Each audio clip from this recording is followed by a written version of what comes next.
Morning, everyone. I would like to welcome everyone online and council members to the Committee of the Whole meeting of March 11th. I'd like to call the meeting to order at 9:30 a.m. And I would like to start with our land acknowledgement. I acknowledge that the municipality of Jasper is on Treaty 6 and Treaty 8 territories, as well as the Jasper House Métis District. This land is a traditional territory, meeting ground, gathering place, traveling route, and home to the Danzé, Anishinaabe, Winnick, Anishiwachi, Nyack, Nehiyawak, Anishinaabe, Secwepemc, Stoney Nakoda, Mountain Métis, and Métis. The municipality of Jasper acknowledges the land to honor the relationship Indigenous people have had with this land and to remind us of our responsibility and obligations to this place and to Indigenous people, and confirm our accountability to address the ongoing impacts of colonization that continue to impact Indigenous people. Councillors, we have an agenda in front of us. Prior to asking for additions to the agenda, I would like to defer to His Worship Mayor Island. Thank you, Deputy Mayor Melvick. I just wanted to take an opportunity because it did not arise earlier in the month and we are already at the 11th. But I wanted to take the opportunity to welcome Councillor Melnick in his role as Deputy Mayor, but at the same time, to thank Councillor Waxer for all of the chores that she undertook during January and February. And she was particularly burdened by some of my absence, attending for a number of engagements that I would otherwise have attended to. So I wanted to express my personal appreciation to Councillor Waxer for the exceptional work that she did as Deputy Mayor during the last 2 months. And of course, again, welcome Councillor Melnick to the role for March and April. Just wanted to say my pleasure. Thank you, Your Worship, and thank you also to Councillor Waxer. I would now like to, we've called the meeting to order. I'd now like to ask if there are any additions to the agenda. Going once. I don't see any additions to the agenda. I would then ask for an approval of the agenda. Councillor Waxer, thank you. All those in favor? Carry unanimously. We now move to the item number 4, the February 25th Committee of the Whole minutes. Was there any minutes arriving or any business arriving arising from that from those minutes?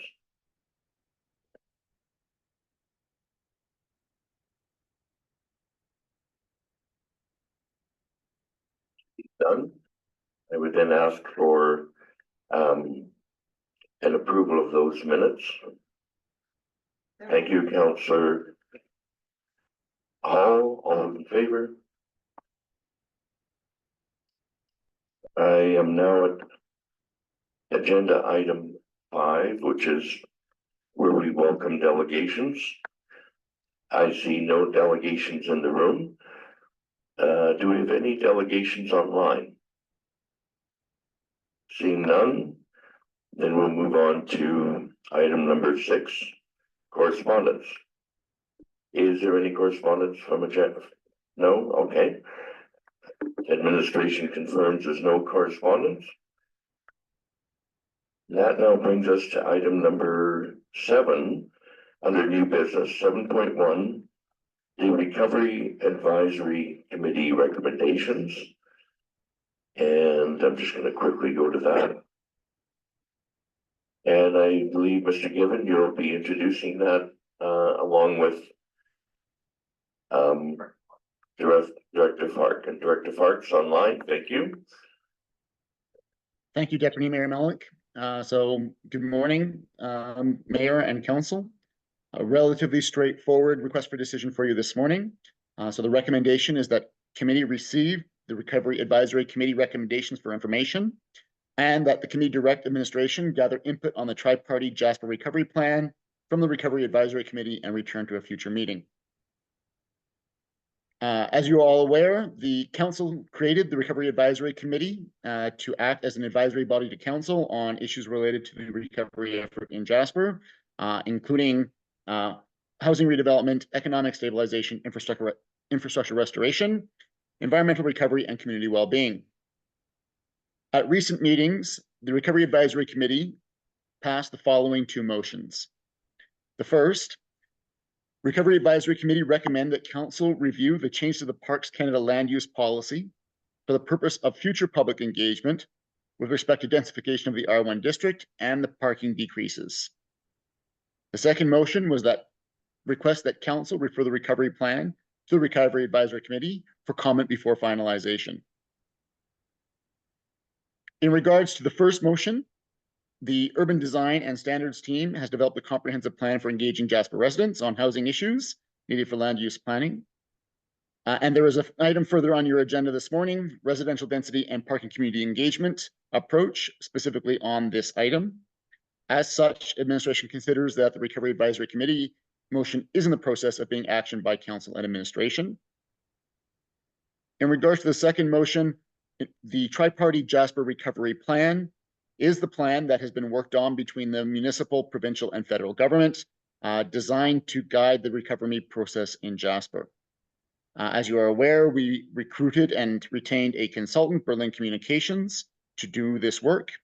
They conducted a series of workshops with focus groups and multiple stakeholders late in 24 to inform the drafting of a plan that was delivered to the administration late last year.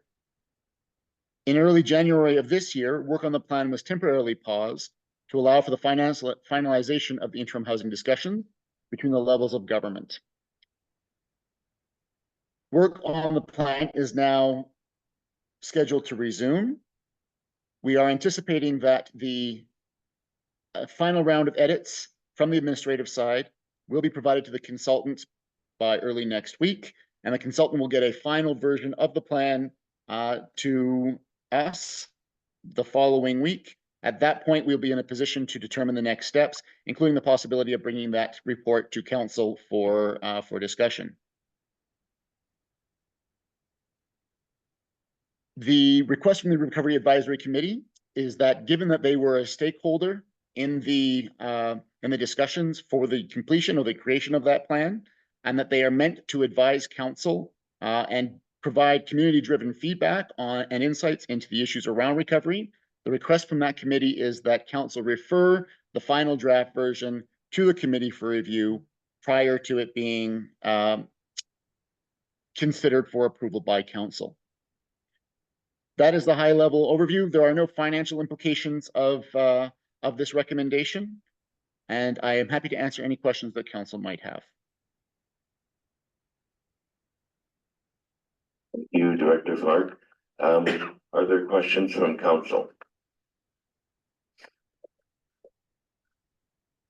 Thank you, Councillor Wilson.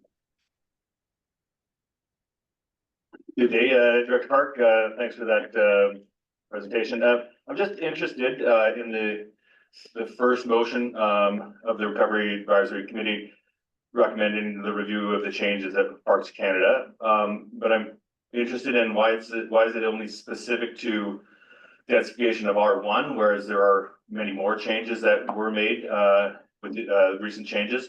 And so, yeah, it just suggests that it's in respects to densification of R1 district and parking decreases, but there is, I would argue, more densification changes that have been made, as well as parking that affects not just R1. So, yeah, just can you speak to why it's so specific? Maybe there was some discussion at that committee. Certainly, Councillor Wilson. Yes, there was extensive discussion at the committee.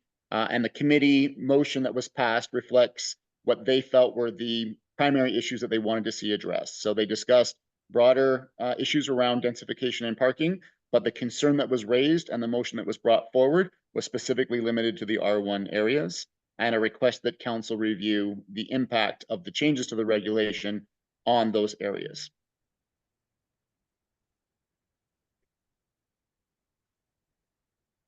Other councillors?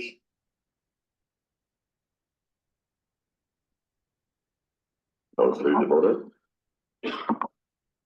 Thank you. In some discussions within the community, I've often met with people in the business sector because that's where my job is. I'm in the front of the house, I'm in the back of the house. I speak to owners in the front, owners in the back, depending on, you know, their operation. That's just right now. I was a little bit more active in the business community prior to my current position. However, sorry, am I interrupting you over there? Okay. Anyway, I know I tend to go along and I apologize for that, but my point is, I've been speaking to representatives of the chamber and Thurston Jasper, and I was told that there were some requests that came forward through the advisory committee regarding business and particularly the economic stabilization. And although that's slightly referred to here, you know, within the background document, I'm just wondering when we're going to see those requests for information or advice coming from the business community to council, because I was expecting some of that today. I was told by those representatives that they were told we were going to see some of that today, and I don't see anything. So I was just wondering through you, Deputy Mayor Melnick, to administration, if you understand my request, and is there any information regarding business development and recovery in regards to the Recovery Advisory Committee recommendations? So I'm looking to, your request is to administration, and then I want to recognize Councillor Hall, if administration has any comments first. And So- it's the GRCC. Thanks, Deputy Mayor Melnick. Director Fark may have more information on the discussion at the Recovery Advisory Committee. But I'll say that the things that are a part of this report are the things where the Recovery Advisory Committee has made specific motions. So there may have been other discussion, but I'm not, and Councillor Hall, you know, is the council representative on the one of the council representatives on the Recovery Advisory Committee. She could share if there's any other updates about the discussion or any motions that aren't captured here. But I believe that the intent with this report today was to start to build a formal process of how Recovery Advisory Committee motions get to council as advice. No doubt, the Recovery Advisory Committee has discussed a really wide variety of topics. And not all of them, though, same as at the council table, a lot of things are discussed, but not everything gets to be a motion. And so the intent of administration is start to build that process of when the Recovery Advisory Committee comes to a consensus that they establish through a motion, saying this is what all of us agree and believe and would like to recommend to council. How does that get to the council table? And so on these two topics, these are the first ones coming. There may be others that would come at subsequent meetings from the Recovery Advisory Committee, or there might have been other things that were topics of discussion that didn't end up being formalized in motions. So that was a really long way of saying no administration isn't aware of any other motions coming forward at this time. But Councillor Hall might be able to share more about the nature of the discussion at the Recovery Advisory Committee meetings. Thank you, CAO. Mr. Gibbon, Councillor Hall. Thank you, Deputy Mayor Melnick, and yes, you're absolutely right. CEO, given these are the only two motions that have come out of that committee, you may be thinking of the motion that council made a few weeks ago to send the strategic priority around recovery to the committee, and we haven't got there yet. But these are the only two motions that have come out of that committee.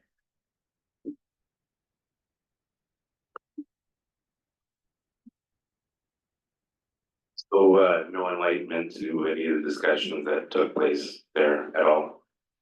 Can you please clarify exactly what you're, like, I'm just curious, I'm a bit confused, I just want to know exactly what you're referring to. Well, I don't know the exact question, but I was told that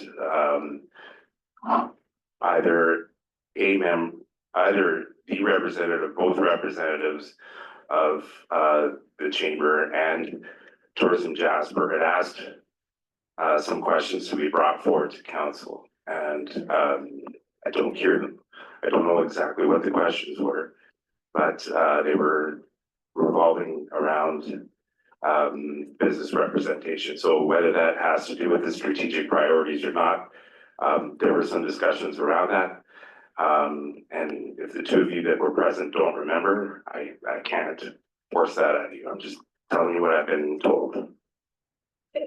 There's three of us that attend those meetings, myself, Councillor Waxer and Councillor Malik. Maybe you can shed light, but there's a lot of conversation that happens at those committee meetings. These are the only two motions that have come out of those meetings. And to be honest, up until 2 weeks ago, the conversations really revolved around housing, as that was the most important piece. A lot of information sharing. But as far as official requests to council, these are the only two ones. Okay, I appreciate that, and I understand that everything has to revolve around housing. That is our most important thing, and without housing, we can't have a solid business foundation in our community, because the employees and the people that run our commerce need places to live in our community. Totally get that. I'm sensing there's a little bit of a disconnect, and one of the things that I've been told is that if something isn't within the parameters of the structure of the JRCC, it's not coming forward to council. So I think when you go back, my request is to talk to those representatives and ask them what's not being heard at the council level that they need to be heard, because I'm hearing two different things, and I'm just trying to be the glue between those people that represent business and council. And I'm not saying that maybe they don't understand process or they're not aware of like how to get the conversation here, because I don't think that that's the issue. For some reason, there seems to be a disconnect, and I'm trying to help bridge that gap. That's all. If I can continue, so yesterday we had a recovery advisory committee meeting. We spent 2 hours engaged in facilitated basically a strategic priority planning session, which as we move out of phase one of our incident, and we're now into more recovery side of things, not quite acute emergency every day dealing with that. Yesterday we had a 2.5 hour meeting. It was very robust. It was quite good. As we sit through strategic priority or planning sessions, it was very similar to that. And I might pass the mic over to Councillor Melnick or Councillor Waxer, but it was a really good meeting. And I think up until this point, and up until housing has been placed in town, it's really been about housing. It's been pretty important, that piece, and a lot of information sharing at these meetings.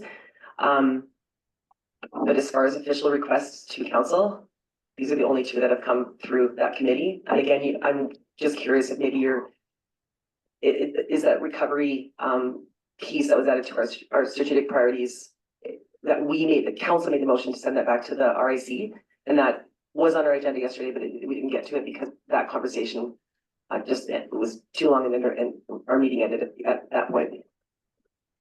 I'm going to recognize Councillor Wilson. Prior to making comments about yesterday's meeting, Councillor Wilson. So I'm not a member of this board, or committee, but I would suggest that if there are questions that should come to council, somebody would make a motion. So my question is, who made these two motions at this meeting? And I would argue, why not make more? So who made the first motion? Does anybody recall who made the motions that are in front of us today? Councillor Wilson, I'm going to suggest that when a committee makes a motion, it's not a matter of who, it's the committee making the motion. So when the motion comes from a committee, it is a recommendation voted on by that committee, who may not be relevant. I'm thinking that, I don't want to weigh into this too far, but if I may continue. yesterday was a very productive meeting. And there may be counselors working with information that's dated. And we came out of a meeting yesterday, unified,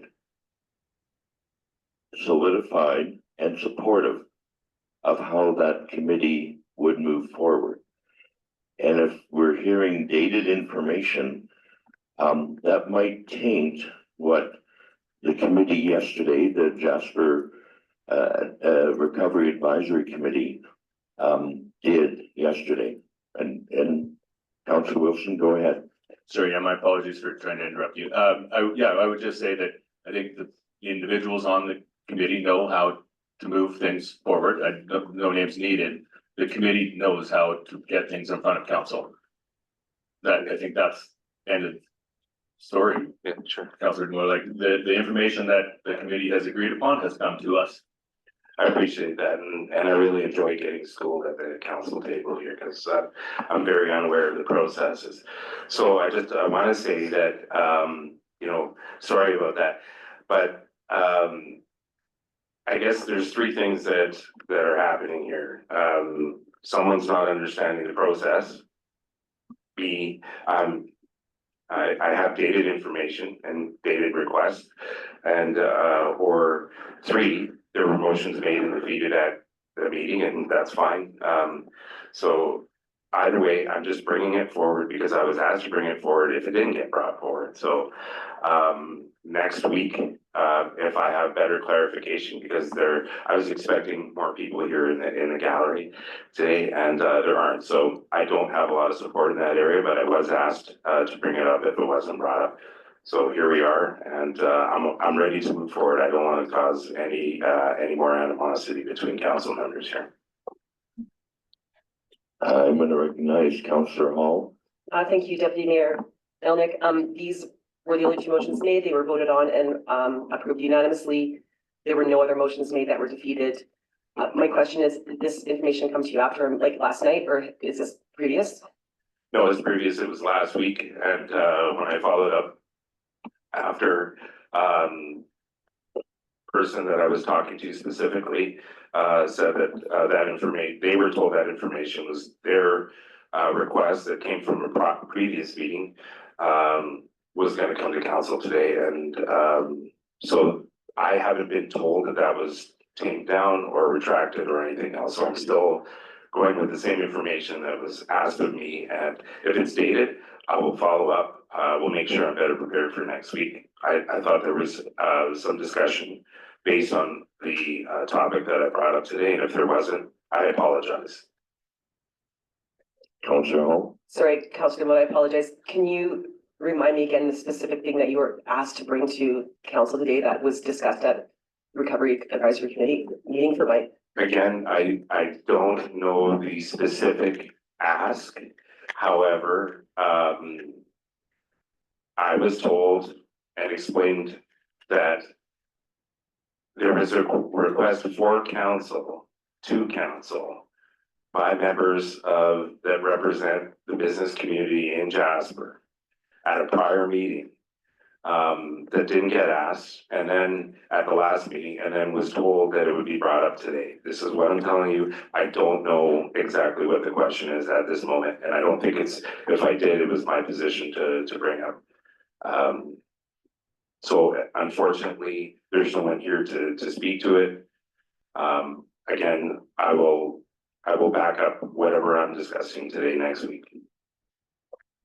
Thank you, Councillor Demota. Director Fark, you have presented to us the Recovery Advisory Committee recommendations. I'm going to ask council if there's any other comments. I'm going to recognize Mayor Ireland. Thank you, Deputy Mayor Melnick. Through you to Director Fark, I just want to get clarity on the recommendations.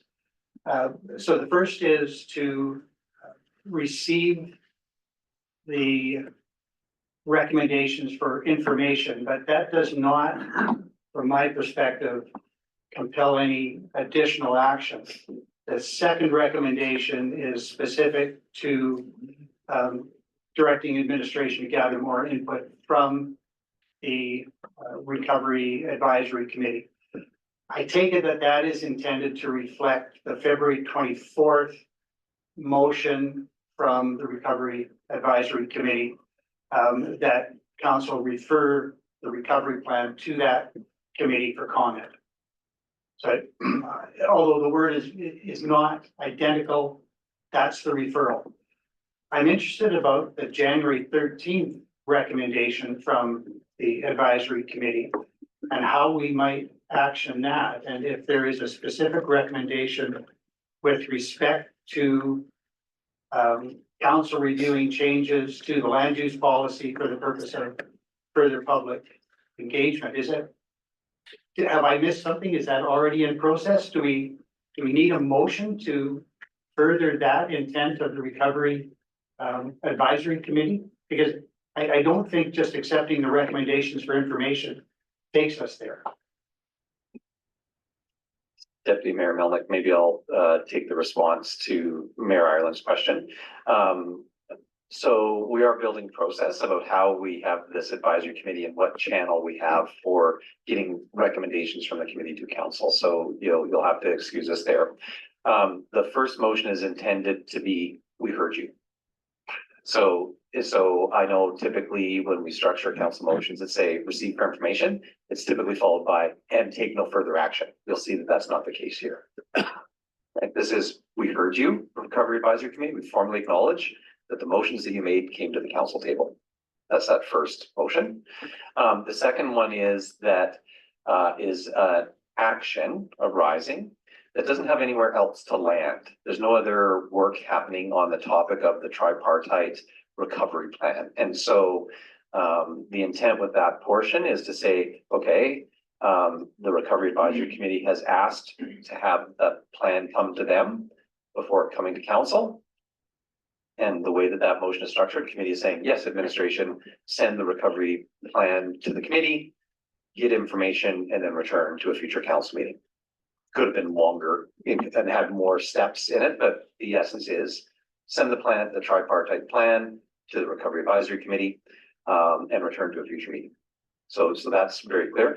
The second one, there already was significant work happening on public engagement, and council will see the next item is 7.3. Item 7.3. Thanks, Dr. Sanders. Item 7.3 is a whole report specifically on public engagement around land use policy. So administration considered that as the action and is acknowledged in this report, saying, there's other things happening on land use policy, public engagement. And in today's agenda, in the item 7.3 titled Residential Density and Parking Community Engagement Approach, that is the action. So council is taking action in a separate agenda item. So again, that idea, so a council could say, we heard you, and we refer the discussion on densities as recommended by the Recovery Advisory Committee to item 7.3, which just ended up being a bit circular. So again, with apologies to council about trying to figure out how to do this, but there is extensive work. There's a detailed report on that specific issue. And so administration didn't see a need to have a second direction to administration to do something when there's another whole report that has a recommendation to administration to do something.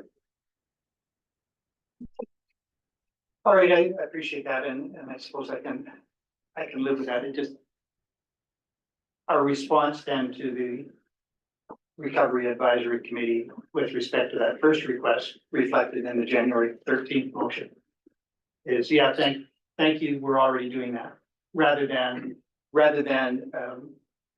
respond specifically to that recommendation and say that we accept it or something like that. So with respect to the second one, that is the February 24th request to refer, assuming that council accepts the second recommendation on our agenda today, we will do exactly that. With respect to the first one, we're taking the position that we don't need to respond specifically to that motion from the Recovery Advisory Committee because work is already underway to do that independently. Correct? Yes, your worship. And so, if council would like to have, again, building process here, if council would like to have formal communication back to the Recovery Advisory Committee on each motion that comes to council, that's a step that would be easy enough to take. Administration could write a report. Council reviewed your recommendations of February 24th, 2025 and January 13th, 2025. And here are the actions arising from those motions. Right. And so in that case, we would say at the committee meeting of March 11th, the committee directed administration to gather input on the tripartite and return, from you first and return to a future council meeting. And at that same committee meeting, council approved administration's recommendation on public engagement related to density and parking changes. So we could do that. And again, I don't know though that council needs a separate motion at this time. Now, if council doesn't approve administration's recommendation on how we do the public engagement, or if council wants to direct it a different way, then we could report that to the Recovery Advisory Committee. Or at this time, council could make committee could make a motion to recognize each of their individual motions to say, we heard you about your issue on January 13th, 25, and we heard you about your issue on February 24th, 25. And separately, we took this action on the January 13th recommendation, and we took this other action. We can handle it whichever way council thinks would be the cleanest. We're happy to take your direction on that. We want to ensure that there's a clear way of messages that are consensus messages from the Recovery Advisory Committee being delivered to council. And council obviously wants to be able to acknowledge, what the Recovery Advisory Committee said. And we're happy to take your direction on how you best see doing that. Thank you, CEO Given. And I agree with that sort of administrative approach, but I think it's important that with respect to the community-based committees that we form, that we show them respect so that they do understand that their work is important, and if they go to the trouble of making a motion with respect to something and we're going to follow it, we should let them know, because I think it's simply a sign of respect. So I can accept that we don't need a second motion, but I understand from just listening today to the council members who are members of that committee, and it's the same with many committees. It's challenging work and people spend a lot of time and effort. And I think a degree of respect shown by council for the work that they have done is warranted. Thank you, Your Worship. Councillor Hall. Thank you, Deputy Mayor, and I agree with Mayor Ireland. I think that would be nice to the committee to hear that we heard them and are taking action. Just some background and a question for administration. This committee was formed early September. Council approved terms of reference September 17th. I don't think we met for 2 months after that. It took some time, and as maybe 6 weeks, we didn't meet right away. And with the situation we're in being very fluid, we did look at our terms of reference yesterday a little bit as well. And there are some tweaks we want to do to them. I know that we are able to do that. In 7.1, we can bring it to any council meeting. But I do agree with Mayor Ireland. As councillors, we're very used to the process. Not everyone else is. But yeah. Thank you. And I'm just referring to some notes from the January 13th meeting where we recognize that the issue regarding further public engagement also recognized that Parks Canada was going to conduct two sessions. And in that meeting, we did realize that there would be feedback during those sessions, which I think is how we arrived here. Director Park, I'm going to look to you to see if I misrepresented that, or if there's any other comments you'd like to make regarding the committee recommendations. Thank you, Councillor Melnick. No, your categorization is correct, and I have no further comments at this time. Thank you. councillors. Any other comments? Regarding this, first item on our agenda under new business?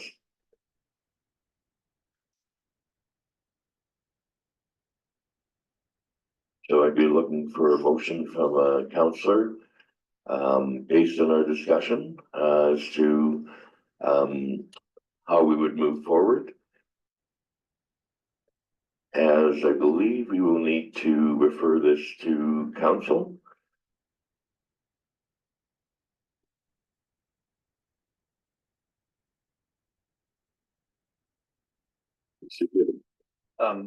Deputy Mayor Melnick, again, administration happy to take any direction from council or any motions that council sees fit.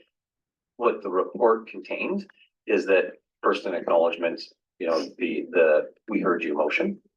And council might choose to take some other actions arising after that, but I think that formal acknowledgement that the information channel, you know, is open, you know, the communication channel is open. You made motions, we received them. So we heard you. And then on the substance of the other two issues, council can choose to direct to essentially follow the recommendation of the Recovery Advisory Committee, which is what the second motion in the report is, on the recovery plan and sending it to them first for input.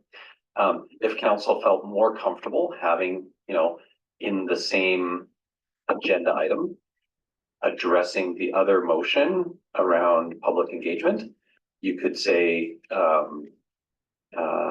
something along the lines of that the committee recognized that the public engagement item will be discussed under agenda item 7.3. And then again, maybe it just ties it a little bit more closely out of this one agenda item 7.1. There were two motions that arose. One of them was an action. Administration send that document to the Recovery Advisory Committee for feedback first. And the second action that arose was to say, hey, we heard you, and 7.3 is where we're going to be discussing that item. And then that way, before leaving the Recovery Advisory Committee recommendations topic, you have two actions that tie directly to the recommendations. Thank you for that clarification. Councillor DeMotor. I'm just struggling with that a little bit, just because I think we need a little bit more public engagement around housing, period. This is a little bit more, if you come to this public engagement, we're only talking about this kind of stuff. There's a lot of conversation and frustration in the community. And people want to have a way to discuss that. I know that, you know, this is one of the avenues that you can speak to council, and we still, you know, really very minimal visitation here. I'm gonna guess that people are working. At the same time, I don't mean to be disputative. I thought that the public engagement piece was understood within the recommendation, but if that needs to be more specified, then so be it. Thank you. Councillor DeMoto. Is there a councillor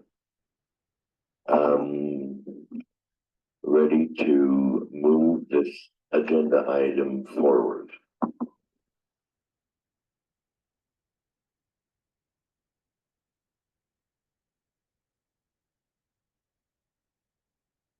Councillor Watson. They could see I was trying to create the motion. So I would say that committee received the Recovery Advisory Committee recommendations for information, and that committee direct administration gather input on the tri-party Jasper Recovery Plan from the Recovery Advisory Committee and return to a future meeting. And that committee refer the January 13th motion from the Recovery Advisory Committee to item 7.3 on today's agenda. Thank you, Councillor Waxer. Any discussion? Seeing none, I'll call the question. All those in favor? And that's passed unanimously. Thank you.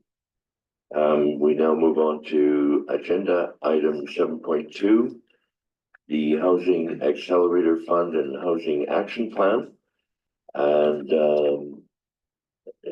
are we, Mr. Given, are you going to be addressing this, or will it be our municipal housing coordinator, Leanne? I'm gonna start, Councillor Melnick, Thank Deputy you. Mayor Melnick. While Ms. Pelche is taking her seat, because she will speak to the Housing Accelerator Fund and the Housing Action Plan, I just want to set the stage for the next 3 reports that are coming to you. So first, you'll hear from Ms. Pelche about the Housing Action Plan. So nice segue, Councillor Demota. Following that, we are going to be engaging on housing, density and parking specifically related to the land use policy. So we'll look at the land use policy changes that took place in October, but also take a step back and look at what are the changes that are needed to best serve Jasper now at this time. Following that, the third report I have in front of you is for a position of housing manager. We're going to begin though with item 7.2 on your agenda, Ms. Pelche, and the Housing Action Plan. Over to you.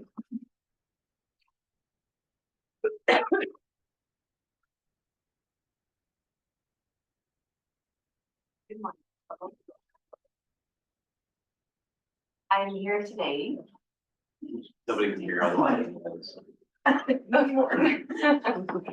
Three presses.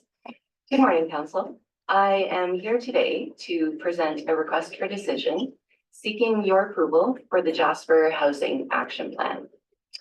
Council has identified housing as a strategic priority, recognizing that stable and affordable housing is critical for community well-being, economic stability, and quality of life for Jasper residents. The local housing crisis was exacerbated in the summer of 2024 with the loss of over 600 dwelling units in the Jasper wildfire complex. To address community housing challenges, in the fall of 2024, collaboratively with Parks Canada, the municipality successfully applied for and secured $9.4 million in grant funding through the Housing Accelerator Fund, the HAF. This is a federal program administered by Canada Mortgage and Housing Corporation that provides funding to municipalities to accelerate development of net new housing units. The HAF is designed to create transformational change by supporting innovative, sustainable, and locally aligned housing solutions. It provides targeted funding to municipalities that commit to measurable growth and long-term policy improvements. Through this funding, the municipality of Jasper has committed to meeting specific growth targets, including achieving a 17% annual housing supply growth rate and the development of 240 net new units of housing in the community. These targets can be met through the development and implementation of the HAF initiatives, realistic, actionable solutions that address housing need and provide residents with choice and opportunity. They are key actions that the municipality of Jasper can take to address the urgent housing crisis and have been developed to include an implementation strategy, milestones, timelines, outcomes, and deliverables. They align with HAF best practices and have been successful in other communities. These HAF initiatives form the Housing Action Plan. Initiatives included in the Jasper Housing Action Plan include review and updating land use policy to incent development and promote density, explore changes to parking requirements tied to housing, develop and promote accessory dwelling unit incentive program, expedite and simplify the housing development permit process, develop financial tools to incent housing development, develop a land and asset acquisition strategy for community housing, ongoing continuous housing needs assessment, and community engagement. In addition to describing the key housing initiatives, The HAP includes reliable statistics and data on the housing situation in Jasper, considers the population and demographics, and notes how success can be measured.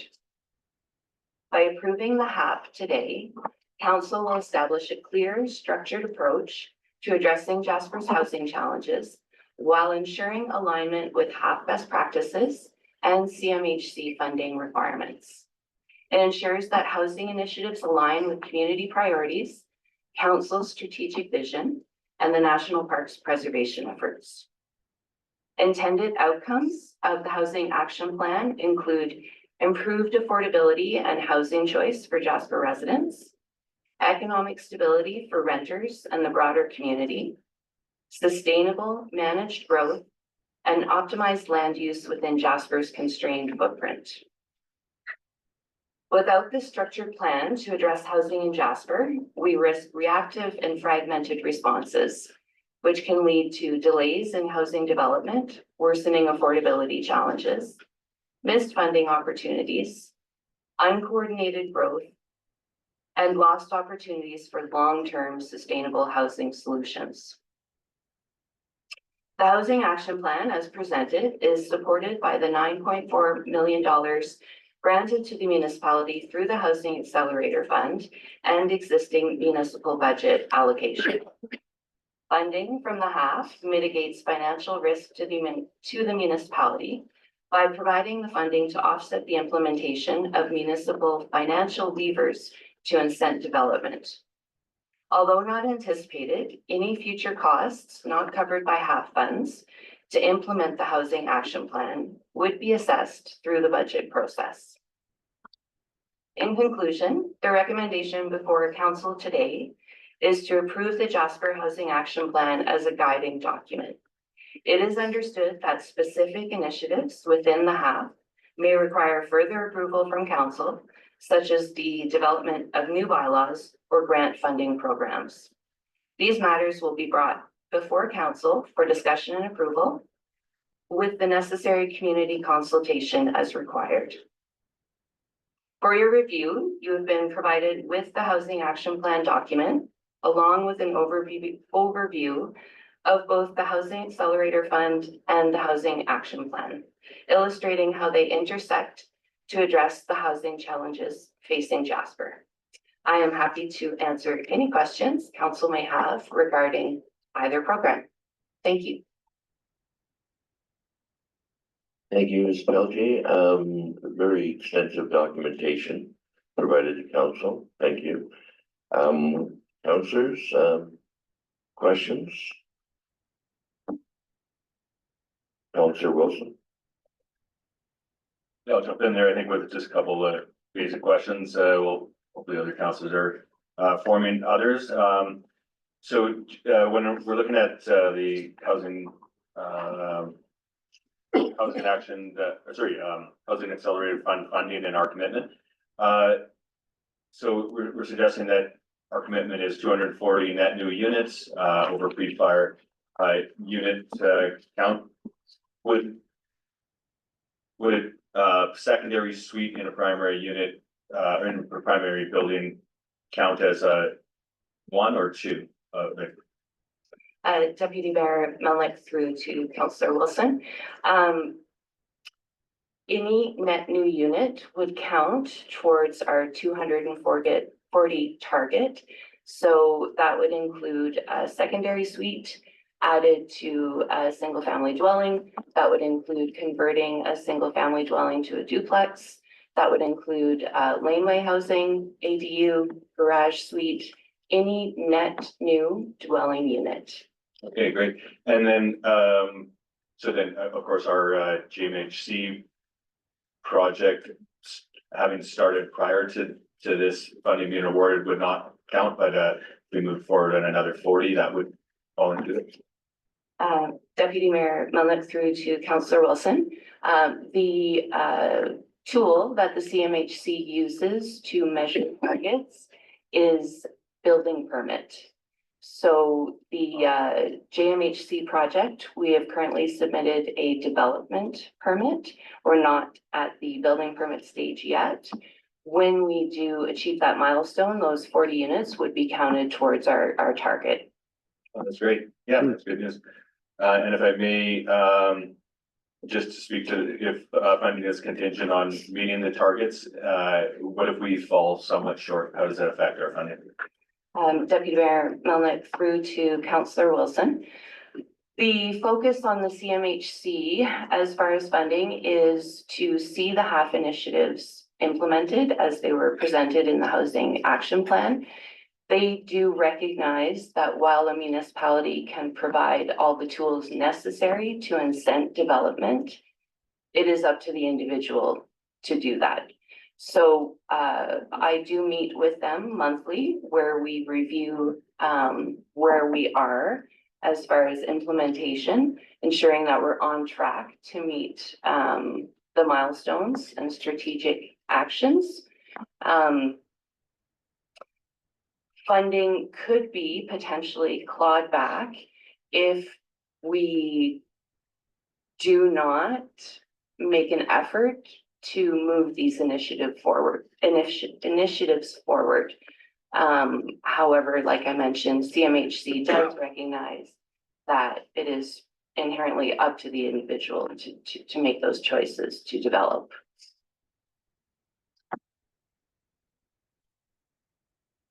Thank you.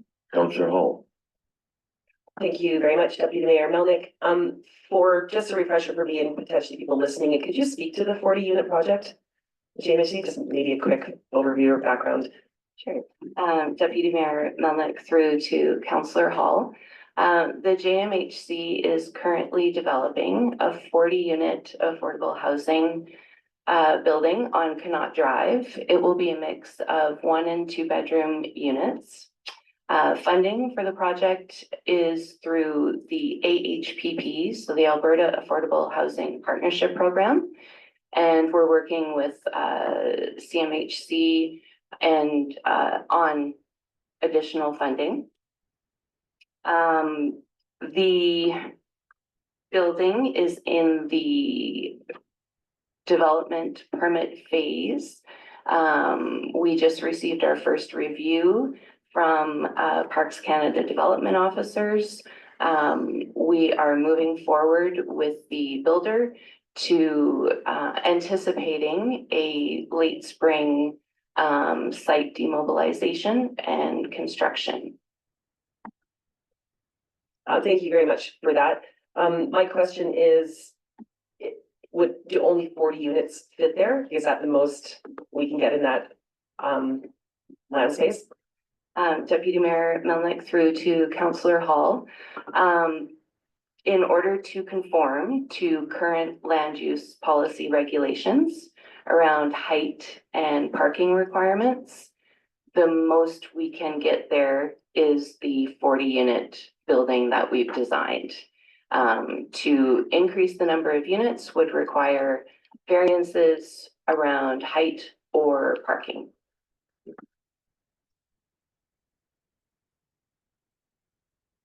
We do hope to establish a phase 2 of the Connaught build and see an additional minimum 40 units be constructed. I have applied for additional funding through the AHPP round 2 to support that. We will not hear if we were successful until probably April. Other councillors? Your worship. Thank you, Deputy Mayor Melnick. Through you to Ms. Pelche, I will begin first by acknowledging and congratulating you for your great work last Thursday when Minister Duguid was in town the second time to make his announcement. You were available as a representative of the Jasper Municipal Housing Corporation, as was Councillor Wilson, but I understand that your engagement with the media following the announcement was really well received. They understood your expertise and your broad knowledge of all of this. So thank you very much for what you did there. It was stupendous. My questions are with respect to the 8 categories that are required by CMHC. Are each of those to be satisfied, subject to discretion exercised by CMHC? Like, how can we ensure that we meet whatever their target might be? And I'm thinking really of all of them. So to begin with land use policy, to remove barriers to densification, so part of public engagement that we're going to talk about. Parking is also part of that. The incentivization of ADUs and secondary suites, does incenting those mean something more than simply permitting them by regulatory change? Does an incentive mean some sort of tax break incentive? Do we understand the parameters of these 8 categories? And when we get down to a new town plan, what is the expectation for developing a new town plan? Because that, of course, would have to be done in conjunction with Parks Canada.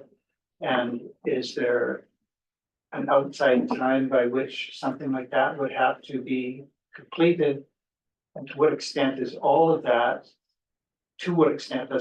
make the $9.4 million contingent? Deputy Mayor Melnick through to Mayor Island. First of all, thank you. I appreciate the comments regarding the media opportunities last week. Regarding the HAF initiatives, the 8 HAF initiatives were not prescribed to the municipality. They were developed through research on HAF best practices, what other communities are doing, what has been successful. There are other actions we could have taken, but looking at Jasper and the tools that we have, these were identified as attainable. When working with CMHC, they are looking for systemic and policy change. As I mentioned earlier, they recognize that having the conversation around housing, potential policy changes, implementing programs, that is considered success. We have presented the 8 initiatives as what we would like to see, and included in the action plan, there are examples. If I could speak to the ADU, included in the HAF initiative was a program to incent ADU and secondary suite development. So there's a budget to allow for the municipality to provide grants to homeowners to provide net new units. So that's an example of one of these programs. You'll note in the housing action plan that the language used is explore, review, consider. So our job is to look at these ideas, determine what's going to be most effective. That would be brought back to council for your support and approval individually. And CMHC recognizes that that work would be considered the successful implementation of the plan. When we're talking about the community plan, I would actually prefer to defer that to Director Sanders, as that is going to be discussed in the next item. Thank you very much for that very complete answer, and I appreciate it, and I'm happy to defer that the comment otherwise. My final question then, and perhaps it's beyond what you can engage in, but is there political risk to the 9.4 million? If there is a change in government, how secure are we with respect to that 9.4. And I mean, as we proceed, of course, we take some risk, but is that a particular risk that has been recognized? Deputy Mayor Melnick through to Mayor Ireland. It is something that myself and Ms. Sanders brought up with CMHC. They have assured us that as we have a signed agreement, that money is secure. It may be called something else in the future if there was a change of government, but a signed agreement exists. Thank you very much for this. Important to make that public. Thank you. Thank you for the explanations. Other councillors? Councillor Demona? I'm ready to move the motion if there aren't any more questions, sure. Councillor Hall? Thank you, Deputy Mayor Melnick. I heard you refer to grants for ADUs and secondary suites. I've seen lots of buzz on social medias and BAM. Is it similar to the programs that are down there? Deputy Mayor Melnick through to Councillor Hall. Short answer, exactly. Okay. We are exploring implementing that same program here in Jasper. Recognizing that we have an opportunity as people are rebuilding and designing their homes. We see this as one of the biggest drivers potentially for meeting that target. Councillor Hall? And thank you. And I also want to share Mayor Ireland's sentiments and congratulate you on this successful grant. I was in Belmont for the month after we evacuated, and Ms. Pelche was there and was working hard on this for the entire time because she was staying at a property that my son was visiting a lot, and I'd always catch her in her trailer with computers and papers. So thank you for your dedication. Thank you. Councillor Wexler? Thank you also, Ms. Pelche. And I think there is power in words, and I think the way you described it, this, by moving this forward, we are committed to reviewing and exploring these bold initiatives. I think it isn't a matter of saying we're adopting anything at this point. So I really appreciate the clarity with which you expressed that. Thank you. Other councillors? I may defer back to Councillor Demona. Yes, I'm also grateful for all the things councillors have already described.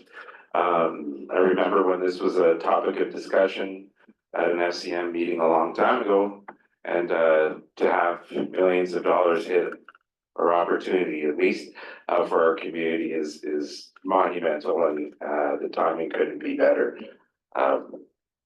Okay, so having said that, I just want to recognize that these half initiatives are not half measures. It was low hanging. I had to take that. But I'm excited to at least move that committee recommend council approve the Jasper Housing Action Plan dated March 11th, 2025. Thank you, Councillor Demona. Any further discussion? Councillor Hall? Thank you very much. Thank you, Deputy Mayor Melnick, and I also will speak in favor of this motion, and it's very exciting. And I'm surprised Councillor Demona is not really tearing up, because I feel like this entire table should be tearing up on this one. It's pretty big. Thank you. Tearing up on the inside. And I'm surprised that Councillor Demona did not mention that the half is not haphazard. I can't take all the opportunity for humor at the table. All right, if there's no closing from Councillor Demona and no other comments, I would call the question. All those in favor? Passed unanimously. Thank you. Thank you, Ms. Peltier. We now move on to item number 7.3. residential density and parking community engagement approach. And I will refer to Ms. Sanders. Thank you, Deputy Mayor Melnick. Okay, not that long ago, Ms. Pelche identified 8 initiatives under the Housing Accelerator Fund and our Housing Action Plan that you just approved. And the first 2 were to explore and look at updating the land use policy, specific to density, so residential density. And then the second action was about parking. So what we are proposing is essentially an engagement approach that allows us, it's gonna feel a little fast and furious, but recognizing some constraints, things like summertime. We don't want to be engaging in the summer. We also don't want to be engaging in September and October when it's election season. So we're proposing to check in with the community in April, May, and June and set you up as council to make a decision on how you would like to proceed with the land use policy as it relates to both residential density and parking, because those things at this point in time are connected. So that's the overall approach here. What we're imagining doing in April approach-wise is to meet with the community in a variety of ways, variety of people, variety of time commitments, even from people have ways that would be potentially a little 5-minute thing or something that could be more of a 2-hour thing. And check in on community values, and we're going to build on the needs assessment data that is happening, that is being gathered right now, both in a really strict survey sense, but also in a more relaxed sense where community members are sharing what their wishes are for Jasper. And what we'd like to do is invite residents to explore what that data means to them and identify the values. And essentially the way I like to think about it is, what are the things about Jasper that pull us through thick and thin? And those values down the road can both be the spine, if you will, for the town plan, which we'll start working on in January. We'll work on it behind the scenes, but with the public, it'll be back in front of the public in January. But we can use those values also to test them and see how they work when we turn around to talk about density, housing density, and parking. And also that can provide us with a little, some words, some language around what is it we want to achieve when we're talking about residential density and parking.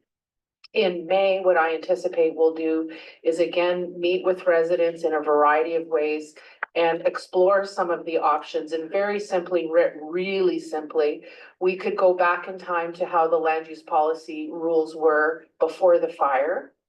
We can check in on the land use policy changes that were made in October.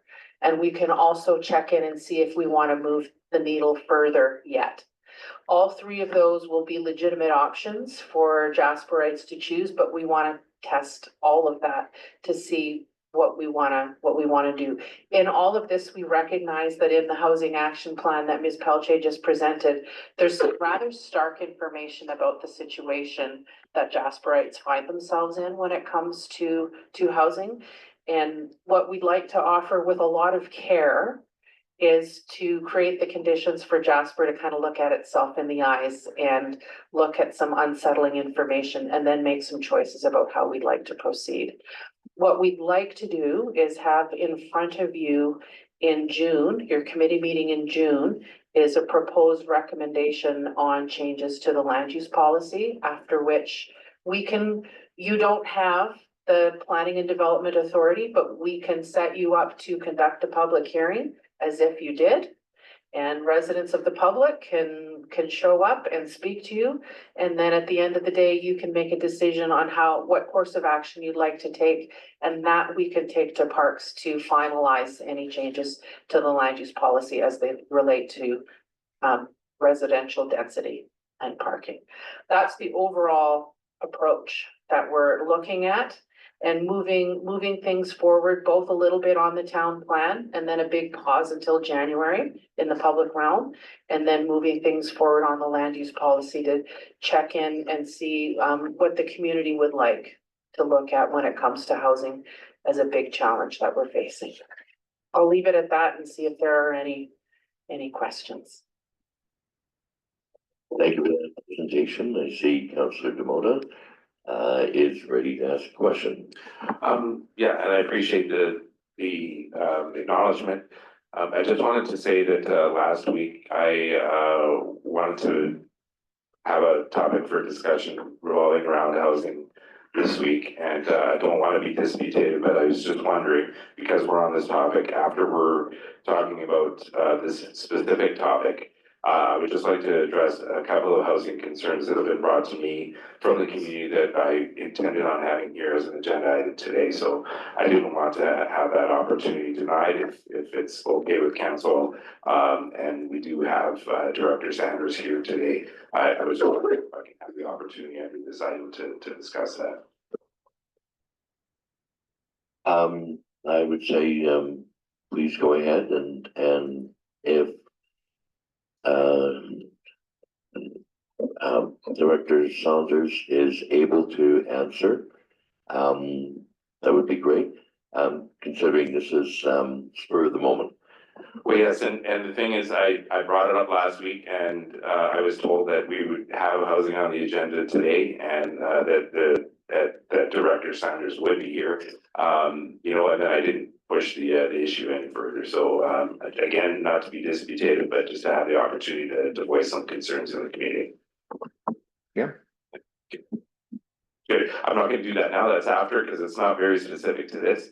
However, if we do have some public engagement, I just want council to be ready that not everyone is paying attention specifically to the exact wording of everything that we're talking about here today. And if there's an opportunity to come and talk about housing, people might come here under or a public engagement opportunity to discuss something that might not be super specific to the discussion. So just to be ready for that and not to make people feel ostracized by any means if they're coming to voice some opinions and that aren't specific to the engagement that we're looking for, and just to take it in for information and help the process along. That's good, right? Okay.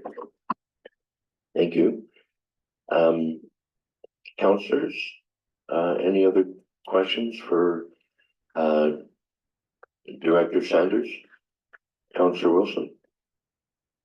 No question, except I just want to voice my support. I really appreciate the timeline on this, because it does really affect how we do rebuild. And so if there is, you know, a sentiment out there that, you know, investigation in R1s, you know, we don't want to see, well, we want to hear that now.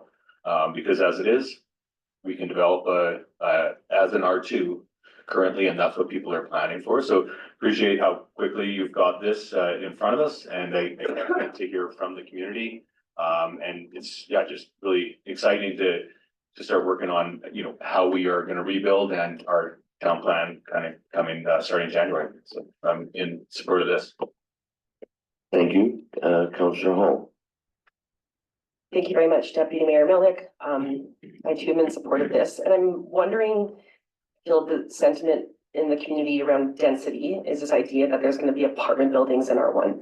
And I wonder if there could be an opportunity for you or someone to just create a visual of what it actually might look like. Like, I envision a single family home next to a duplex filled with two families. I don't envision, you know, some loft apartments down in Cabin Creek, but I think that the sentiment, if I hear any sentiment, that's what it is this idea that there's going to be apartment buildings all over our R1.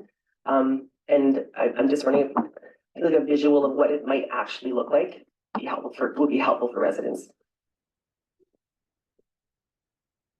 Through you, Deputy Mayor Melnick, to Councillor Hall. I am not imagining apartment buildings in the middle of Cabin Creek, so I can just offer that up. what I am imagining, particularly in May, we will have some visuals of different kinds of sizes of structures and where they fit, where they make sense, don't make sense in town. And folks will be able to make some, like identify, well, this makes sense here, this makes sense here, this makes sense here. But also I'll be reminding people that if everyone says that makes sense somewhere other than where I live, then there's nowhere left in town for those things to be. So I will challenge Jasperites a little bit on this, but at the same time, no, not imagining a big apartment building in the middle, like just sporadically dropped in anywhere in town. Thank you, Councillor Hall. Thank you, and nor am I. Are you aware, or do you know, as far as development permits already submitted to parks, how many people are going to move up to a duplex or 2 units that had a single family home? It's early days yet. Yeah, I don't have that information, but we are watching and keeping track. So there's only been 3 single detached dwellings that have their development permit at this point. So, and then there's many in the hopper, but I haven't looked to see. Yeah. Your worship? Thank you, Deputy Mayor Melnick.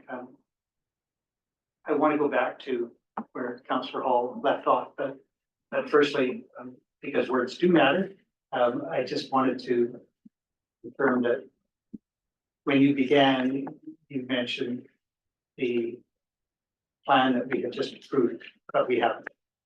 So for clarity, committee has recommended that council approve, but it's not yet approved. And it's important that we have clarity for the community. You also mentioned outside influences that can impact engagement, one of which I think you mentioned in the fall, possibility of an election. Seems to me the possibility is higher that we'll have an election in the spring. Regardless, I am not suggesting we delay the engagement, but it might have to work at the same time. Maybe our election. Yes, but there might be another election. In any event, with respect to Councillor Hall's question, regardless of numbers, people are entitled now to make development applications and they may be issued permits. I think that those permits would be based on the changes that were announced last fall. And so if by June, there is public sentiment that suggests those changes be changed again, I take it that those who have been issued permits will be allowed to proceed and they would become in another jurisdiction, existing non-conforming or something like that. This will not have an impact on anybody who is advancing a plan now under the rules as they currently have been stated. Is that correct? Through Deputy Mayor Melnick to Mayor Ireland, yes, that is correct. When a permit is approved, it's approved for the rules of the day. Should the rules change in any direction, the permit will stand until it expires. Thank you for that clarity. Any other questions from other councillors? Councillor Demota? You know, I appreciate that, and I'm gonna support this as well. I think, again, really grateful that, we were able to get this moving as quickly, and, you know, and concisely with a really, I think, a very good, plan. I just to, you know, support some of the concerns out there. I think when we first started, talking about this, there's a fear, and it happens all the time when there's change that, everyone is gonna request for a fourplex. And there's, you know, it's already challenged as far as parking goes in those areas and widths of streets and things like that. You know, I'm sure we've heard it all. So I just, you know, first of all, I don't think that everybody can afford to expand into a fourplex. And then again, there's insurance, affordability as well, and what people are able to do. So I think when everything, comes into play and we see this plan and building come to fruition, that we'll get a good mix of, I'm hoping for a good mix and not a super densification of areas in the community. And housing's important, and we need more units, and I hope that the broader sense of the community, particularly the people that live in those areas, understand that. Thank you, Councillor Demona. Any other comments from councillors? Seeing none, I would then look for a recommendation from a councillor. Councillor Wilson. Yes, I would make the motion that committee recommend to council receive the attached community engagement approach for identifying town values and reviewing residential density and parking policies in the land use policy as information. Thank you for that. Any further discussion? No hands up. I'm gonna call a question. All those in favor? And that is passed unanimously. I'm gonna ask councillors to bear with me as we go through the next item, 7.4, as Councilor Malik, if I may, just address the items that I was speaking to earlier, that I kind of got a nod to go ahead with. sure. Okay, thank you, I apologize. Just, because Director Sanders is here, I apologize. Just some concerns that have come to me in the community, that, whether to go through you to the JRCC or just to hear out, through you, Deputy Mayor Malik. There have been some people that were displaced and are being displaced right now in the community because their landlords have, given them notice and are having trouble finding accommodation.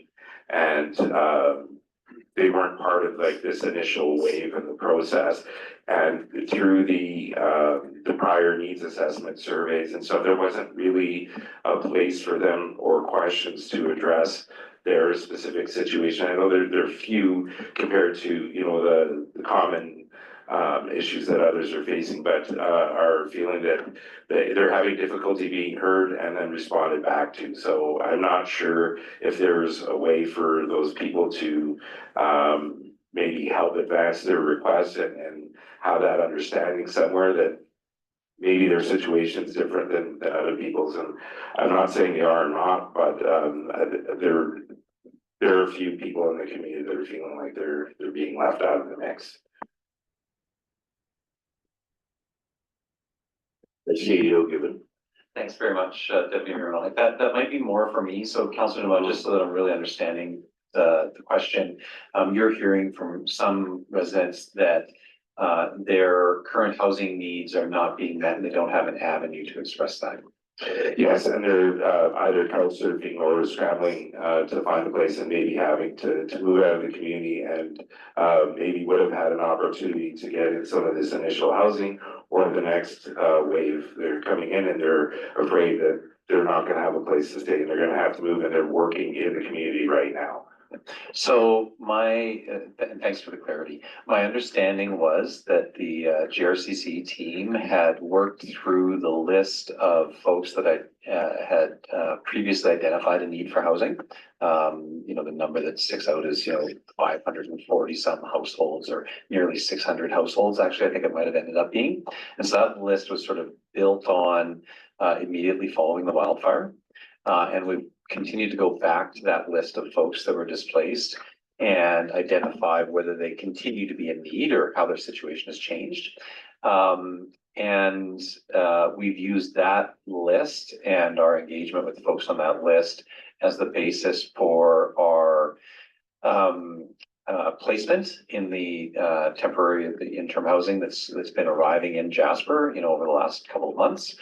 And so if people were here during the wildfire, and they identified that they were in need of housing, they can be confident that they remain on that list and that there's not some new list, some different list that they had to get on separately.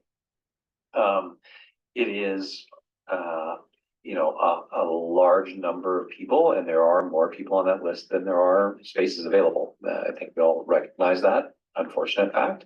And there was a prioritization matrix that council, was aware of and is public knowledge out in the community. And so the team is working through that long list of people who had identified that they needed housing, according to the prioritization matrix. And so I suppose it's not unreasonable to imagine that there may be some folks that are not at the top of that prioritization matrix, that might not have received the call saying, hey, do you still need housing? We're ready to have something for you. But my understanding was that, if you're on that list, that's the only list that you need to be on. There's not some other list. And that the team was, going back through and reconfirming people's current need. So some of the gaps that I could imagine, might be if somebody arrived following the fire, so that they would be captured in that first bunch of people who were displaced by the fire. So we will see that. I mean, Jasper's economy does have people coming in regularly. And so if there are new people that have come and are finding it difficult to find housing, they probably aren't on that initial list of people who are displaced by the fire. The other challenge might be that if someone didn't know how or didn't find a way to get connected to that initial sort of call of people that were displaced, somebody might have been missed. 600 households sounds like it's pretty extensive, but it would hold open the possibility there might be somebody that needed to get, for whatever reason, didn't connect at that time. The other initiative that's underway and well recognized by GRCC, parks, the municipality, and all the other actors that are being involved in housing is the need for staff accommodation. Previously, both orders of government, federal and provincial, had identified that accommodation for employees of private corporations, just doing general sort of privately held corporations doing business in the community, were sort of, were not the prime priority or responsibility of provincial or federal governments. I think as locals, we all appreciate that Jasper won't operate if there isn't staff accommodation of some kind. And so that's, I would want to make sure that staff, people who work in the industry, know that everybody around this table, certainly I know council understands that imperative, and that the GRCC understands the need for staff accommodation. The challenge really is in terms of delivering staff accommodation. Who's going to fund that? It's a substantial cost. Where would it go? And Parks is holding some space for that. There is an initiative underway with the Canadian Red Cross and led by the Canadian Red Cross and the Chamber of Commerce to look at delivering, explicitly delivering staff accommodation for seasonal workers. And a worker may work, an individual may work at one business in the summer months and some other business in the winter months. So I think that's pretty common in Jasper. And then we also have another type of group of individuals that will come in specifically for the busy summer season. All of those are acknowledged and they're not missed or forgotten. I just want to make sure that, that the community is well aware that that's not forgotten. It's just really, really difficult. The costs to deploy something are very substantial. I may be sort of telling tales a little bit out of school, but my understanding was that Red Cross was looking at a multi-year project that would, in the order of $6 million or something like that, and that would provide, 120 to 150 beds. So again, that's not a finalized project. I don't want to put anybody's hopes up, but I do want to, indicate that there's an acknowledgement that that's needed. There are people that are working on it. At this stage, we can't say anything that anything's gonna come to fruition. So Councillor Demota, that's a tough spot, like, but you have asked an important question, so I want to make sure that I covered as much as administration currently knows and is working on, just so that the public is aware that the authorities are aware of the need. No, that's good, and I appreciate that. That's really good information. I think more for people in the community to understand, and like, I learned a lot right there, more at least than I knew in the process. And I think particularly to what I'm bringing up, I was just counting, you know, the people that approached me. There's 3 that I think believe, you know, after the survey had happened that, you know, they have landlords, who've lost homes and then have to, like, this is a secondary property and now have to move into it, so they're being displaced, that type of thing. And one of them, particularly is a family and probably, wasn't under the, understanding that they were gonna need housing until it was like very late. And so that's, you know, coming up and may not have a place to live, forced to live in. So all of them were currently working in the community prior to the fire and still have employment and are currently working right now. So again, just being a voice for the little person in the community, you know, one voice. Again, I don't mean to make this too long for council, but you know, I do see a lot of different businesses when I'm going in. And a lot of the times when I'm sitting down doing a food order or whatever it is, it's like, oh, can I talk to you about what's going on at council? How are things going there? And then I do get more than 50% of the time people want to know what's going on here, then, you know, they're forwarding advice and requests. So that's why I'm a little bit more vocal than I probably could be at times. Councillor Demona, I think Yeah. CEO Gibbons would like to just interject for a moment. Sure. Councillor Demota, your comments there raised one other item that I think would be important for the community to be aware of and has been discussed at the council before and is likely types of things that you're hearing. Council has discussed some of the concerns and anecdotal concerns that we're hearing from the community around changed rental terms and increasing rental costs. So administration is also aware of that. Council's raised it. Council can expect and the community can expect to see some communication going out to the public this week, inviting both landlords and renters to share their experiences and their context. You know, at this stage, we're on sort of a fact-finding phase. You know, we're hearing stories that are concerning from the community, and we appreciate that every story, there's a whole bunch of different situations. We want to ensure that we find facts and information before deciding how the community might need to respond.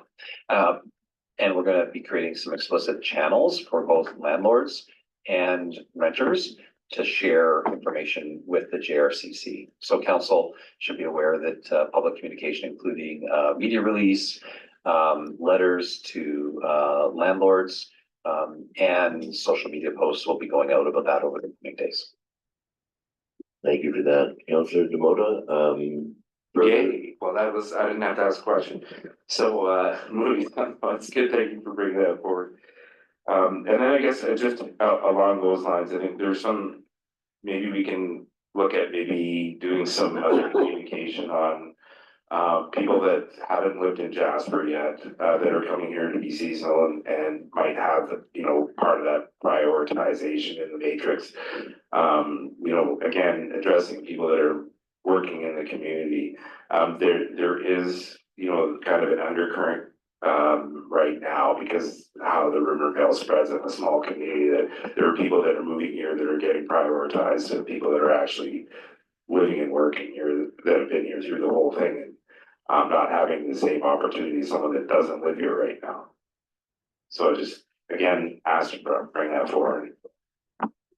CEO Gibbons. No, thank you. Deputy Mayor Melton.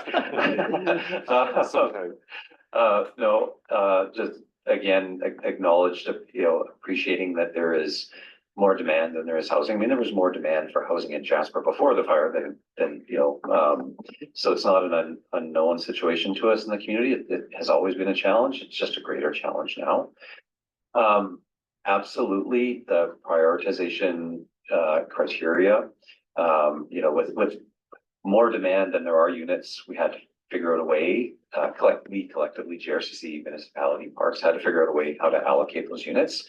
And a part of the federal funding was tied to ensuring that the operation of the community, and I'm saying that very broadly, I don't mean the town site specifically, but people whose presence was required functioning of the community and the national park. Right, so there are functions that are more core to that purpose. And then there are other functions that are also important, but maybe not as core. And that's a difficult fact. But that is a part of,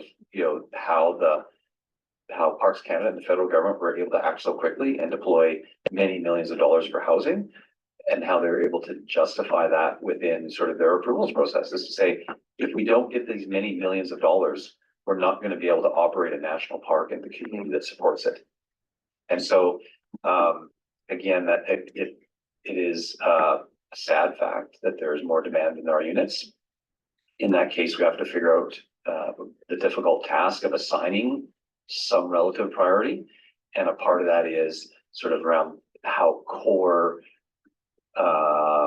somebody's residing in Jasper is to the operation of the community and the national park. And that's a difficult task.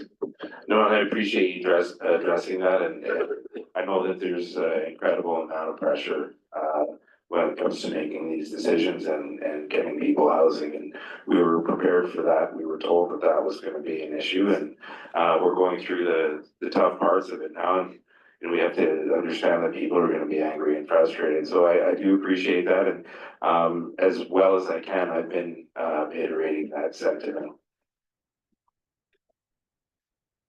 I think the last thing is that there's some concern, just kind of shifting over to the specific housing permitting.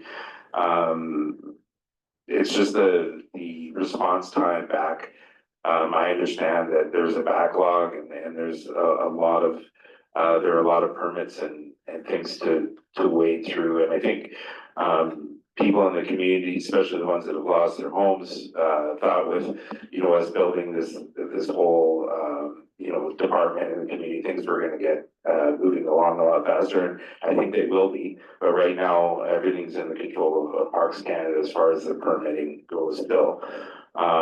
There's just some frustration with people that had recently approved plans prior to the fire, and or had a place built already that's gone, and now we're getting put through the processes they had already gone through with plans that have already been recently accepted and approved, and now having to wait and go through another process of applying for easements and things like that when they were just recently approved, and the documentation, the paperwork's there, and they're having frustration and not understanding why they have to go and pay for having that done again. And then again, not getting a response back right now from Parks Canada, and it's been like a couple of weeks. And so I'm just wondering if there's a way or something where someone could just have a little bit more of a quicker response on. I know that our department's been trying to help them out, but are just getting roadblocked right now. Through you, Deputy Mayor Melnick, to Councillor Demota. At the best of times, the permit process is complicated. And for folks that are not familiar with it, which I'm gonna say is most, because nobody asked to need to rebuild a building and wasn't planning on a construction project, it's complicated. With really specific information, So an offline conversation with specific information, I can talk to my colleagues at Parks and get a little bit more information. I understand that they're keeping track of how long it takes permits to get through, and there's two things they're paying attention to. The first is how long does it take for them to tell an applicant that their application is complete? And then the second is getting from, okay, your application is complete to a decision on the application. What I can recommend to anyone is probably the single most important thing to do as an applicant is make sure your application is complete so that when they get it, they can move it through a little bit quicker. I'm sure everyone can imagine if there's a little something wrong, it's just another thing to chase through, and like paperwork just doesn't move through quite as quickly. Our personnel, our staff, two of our town planners are readily available to sit down with people in those virtual or in-person drop-in sessions and walk through an application with folks. And in that can help them flag any difficulties or just talk through the process. So that's the service we're providing as a municipality right now, which is helping things get through. As an aside, when the development officers are working on through things and they're getting confused with how to interpret something, they don't deal with any of that. It comes away. And there's other parks colleagues and our people who work through all of that stuff so that the development officers can just focus on being development officers, and they've staffed up. So it's not ideal. It's getting better. There's more people thrown at it, and please refer people to the drop-in or virtual sessions with our folks. Thank you. I really appreciate that. Thank you for bringing up the topics here. Folks, I'm going to, Councillor Hall. Thank you, Deputy Mayor Melnick. I just wanted to confirm that I did see yesterday on Facebook, a survey or some kind of engagement around landlords rent. And I absolutely acknowledge how much work our Urban Design and Standards Department is doing, especially when we see all this coming before us today. And as a resident who lost their home, I took advantage of the sessions. I sat with Connie twice. I had a virtual with Lucas, made sure my application was complete, and I got it back in a reasonable time. So I definitely recommend that. It's there for us, and they are our planners. Thank you. Director Saunders, did you want to make any? Okay. We're at 11:11, and I'm going to suggest we take a 9-minute break. And we will reconvene at 11:20.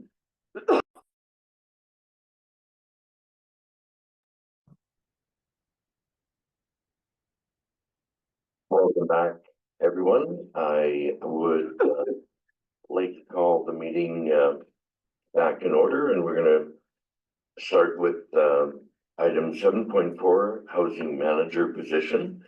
And I'll refer to Director Sanders again. Thank you, Deputy Mayor Melnick. This is a request to establish a housing manager position in the Urban Design and Standards Department. It will be funded for a 2-year term from the Housing Accelerator Fund funding. We recognize with the Housing Action Plan and the housing challenges that we're experiencing in Jasper, that the housing coordinator position is insufficient to do the work that we need to do. So over the next 2 years, I propose having a housing manager in addition to the housing coordinator.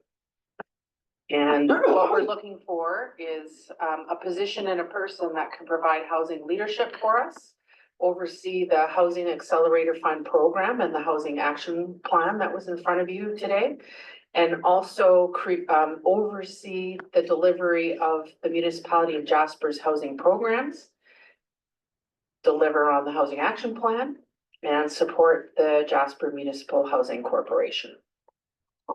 I'll leave it at that, Deputy Mayor Melnick. Thank you, councillors. We've read through the request for decision. Are there any questions for Director Sanders?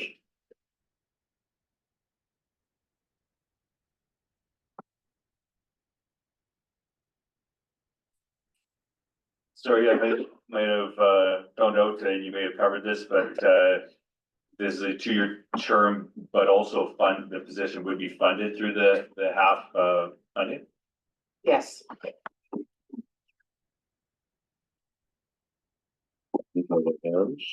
Councillor Demoda? Thank you very much, through you to Director Sanders. Just down the road, when we do finally get some housing or our first complex built there, would this role be managing that specific those housing needs and the people in them, like as far as the building manager goes? Deputy Mayor Melnick through to Councillor Demoda, are you referring to the GMHC build, the 40 unit on Connaught? Yes. I'll leave that to the housing manager to make that decision on how that will all be handled. Okay, thank you. CEO Gibbon, do I see you? No, okay. Any further questions, Councillor Demoda? No? Other councillors? Councillor Wilson?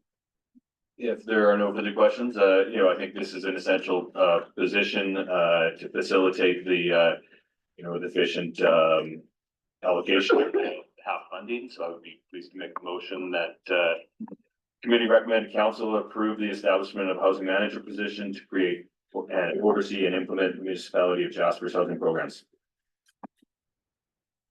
Thank you for that. Any discussion? Not seeing any, I will call a question. All those in favor? And that is carried unanimously. Thank you. I'd like to now move to item 7.5 on the agenda, the 2024 property tax receivable write-off request. And I will refer to Mr. Gibbon, as I think this is probably addressed in the provincial budget. There is some updates, but I know that Director Malinchuk is actually online, and so I think she's prepared to present to council on this topic, which has been at the committee table previously. Thank you. Go ahead, please, Director Malinchuk. Hi there. Good morning, council. Yes, so this actually was brought to council in January 14th committee of the whole meeting, actually. And there was extensive conversations about whether to write this off or to hold the unpaid amount of taxation on the books and come back for further conversation. So today it comes back to the table for further conversation. In the meantime, what occurred is the municipality received a letter following the release of the 2025-26 provincial budget.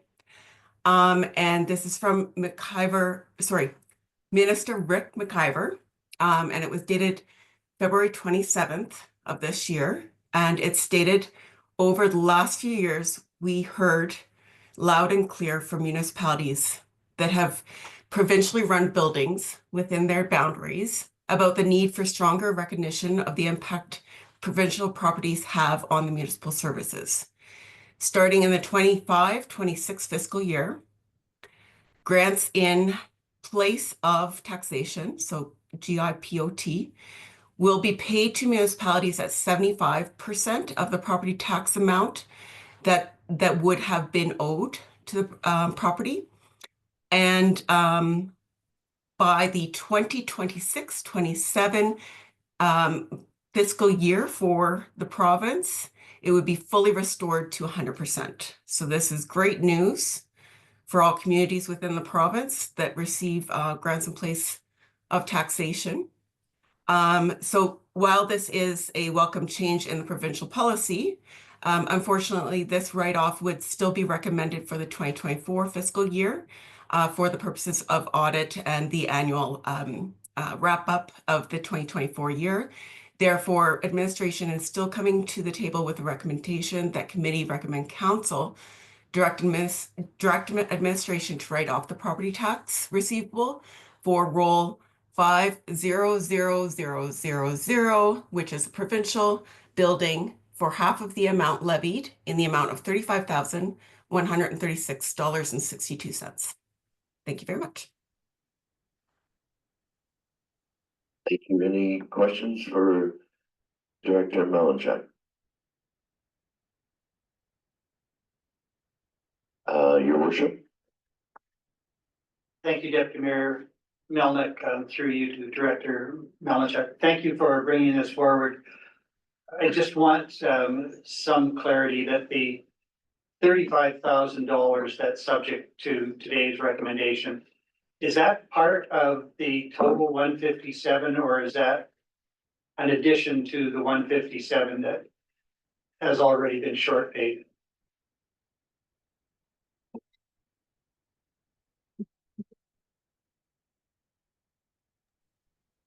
Sorry, just looking for to turn on my mic. And that is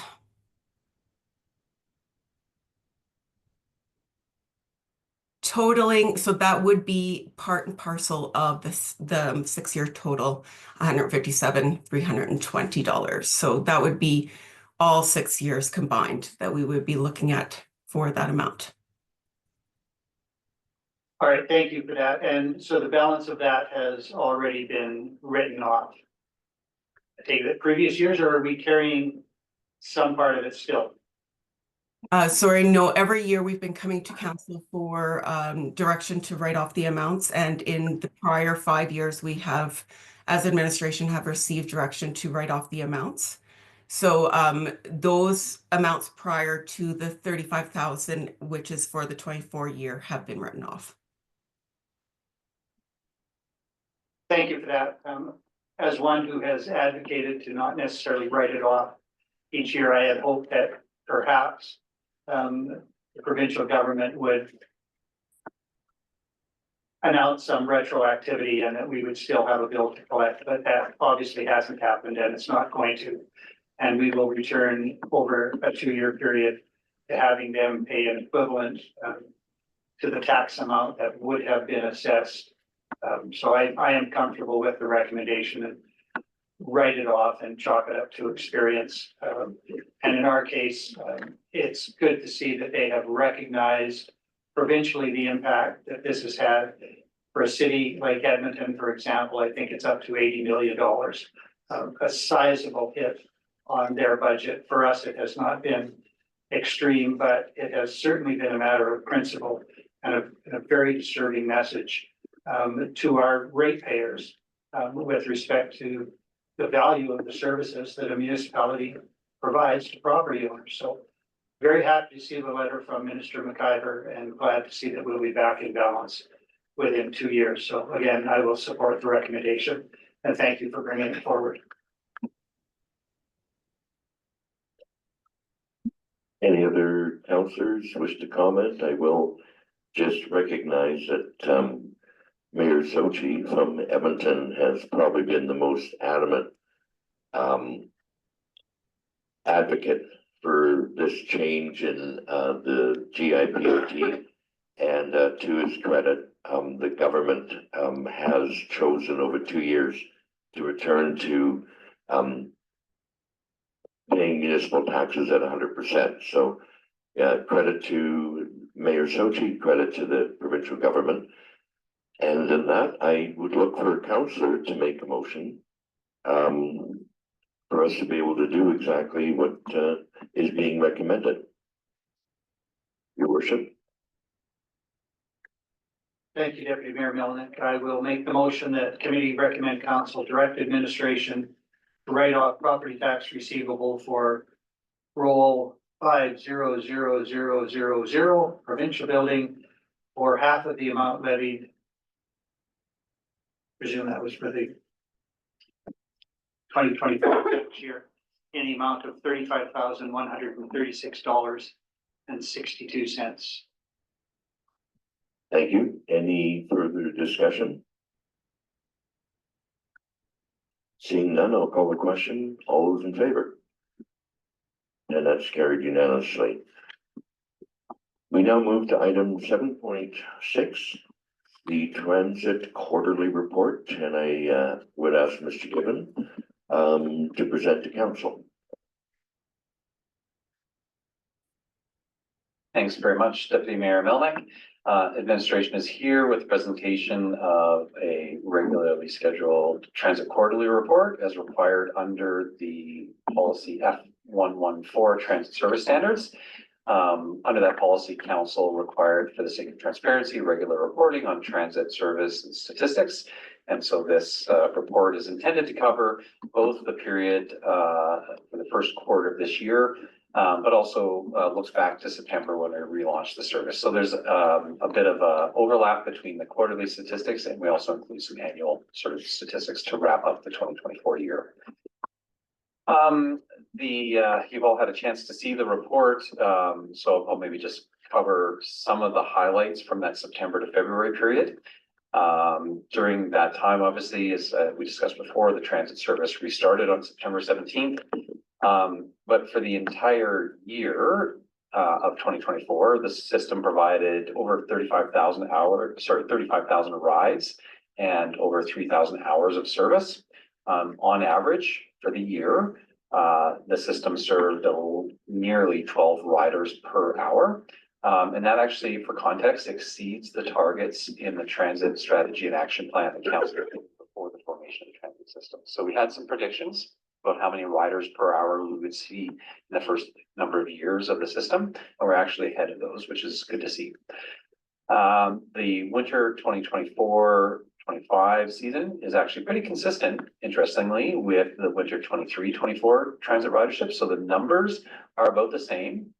We're seeing a bit of a change in the distribution between fixed riders, fixed route riders, so the general ridership and the school ridership. Interestingly, the school ridership seems to have declined a little bit. And so obviously with families that were displaced from the west end of town and families that might have been living at JPL would be examples of where there might have been students who are accessing the school bus service that no longer are. So that's something that's interesting, but overall, we've seen relatively consistent numbers from last winter before the fire to this winter after the fire.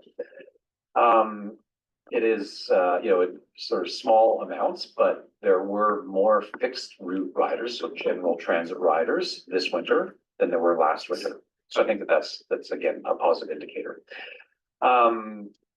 One of the other requirements under the service standards policy is with respect to schedule adherence or on-time performance.